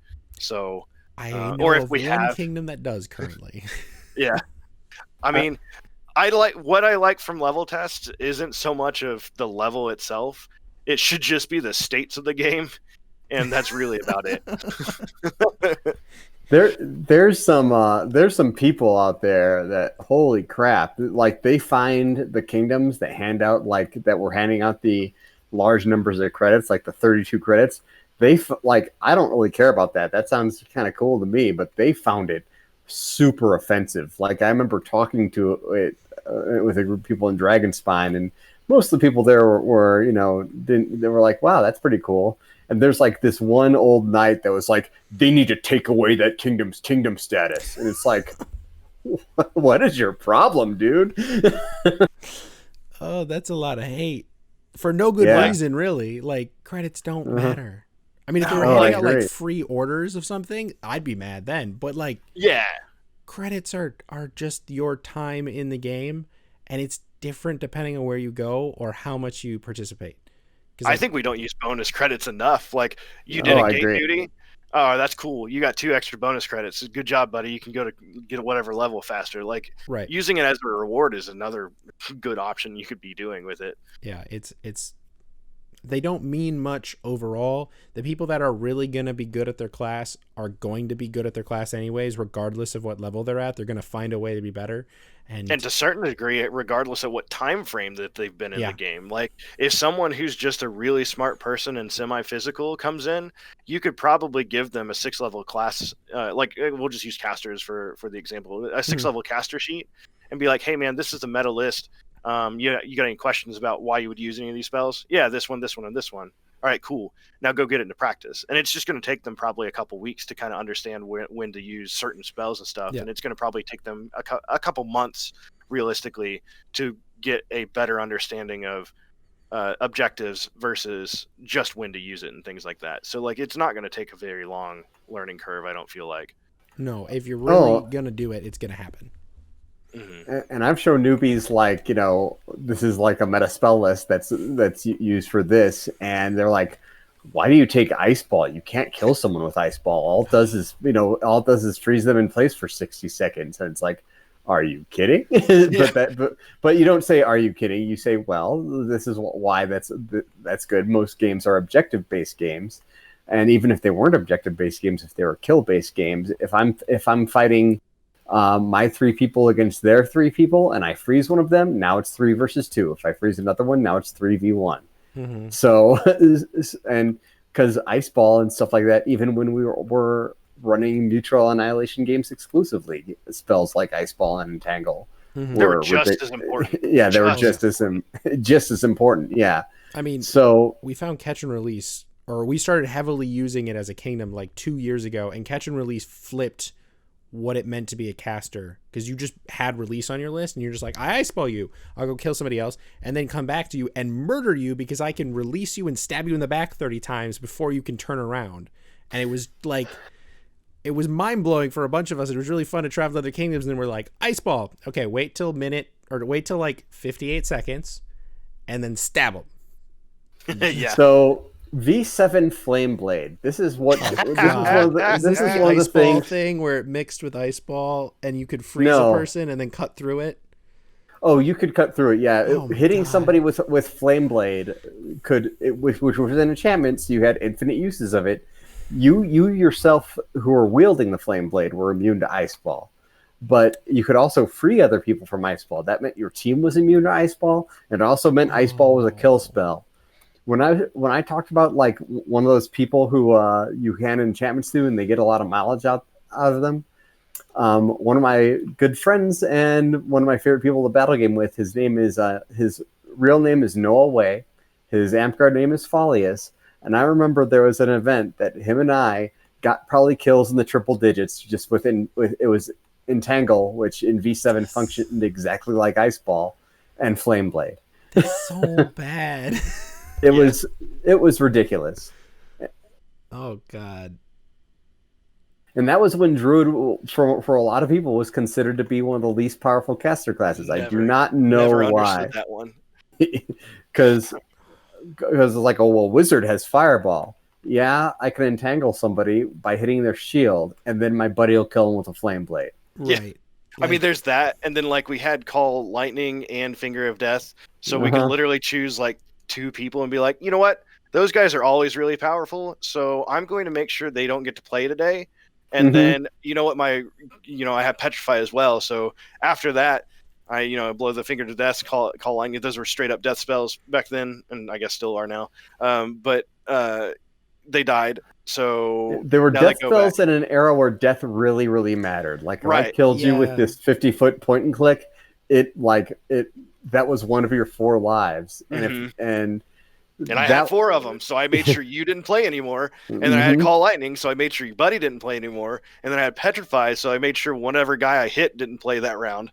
And so it was one of the most busted classes in a time frame where lives mattered so much, I feel like. So like I've never understood why people said Druid was one of the worst classes. Yeah, you take Finger of Death, and you just murder their healer. So and without their healer, they had like very little offense against magic and stuff like that. And then you would join the line and start just petrifying and entangling people. And you just had so much reusable offense and so much the one time only, but that would really screw over the other team offense. Wow. I read V7. Worst faster. About it. Yeah, right. God, like every time I hear about something that V7 did, I'm just like, why was that a thing? There's no fun involved. Like, one person's having fun, and these 10 people are dying on the side of the field. Like, well, I put on 6 points of armor for no good reason today. See, I really wish that we had the same data of like how long an average amp guard lasted in V6 or V7, because then I'm really curious about how much the life count rules potentially had to do with that, right? Like, we look at it now as like a game design and we're like, oh no, that was awful. But some of my favorite moments in battle games and stuff came from V6 and V7, so, and maybe that's something to look into later on. I don't know. I don't personally feel like that live should come back, but maybe it's something we need to look at a little bit, I mean, so in life pool games, it definitely changes a lot of tactics, and it becomes interesting. Excuse me. It becomes interesting in the way people play, because they definitely care more about not dying. Right. But the 5-minute death counter that was attached to death is like the thing that breaks my mind every moment. Like, hold on, you stayed at your first park day after getting to play for 15 minutes total out of an entire park day because you were dead for 90? What? Yep. Now it wasn't that much. Usually what would happen is there would be a round of a battle game where most people were dead, and then we'd have a speed count. So you wouldn't count. Everyone came alive who was dead. We just go from it to there. There was half count games, at least in my area. That's what we did some of the times too.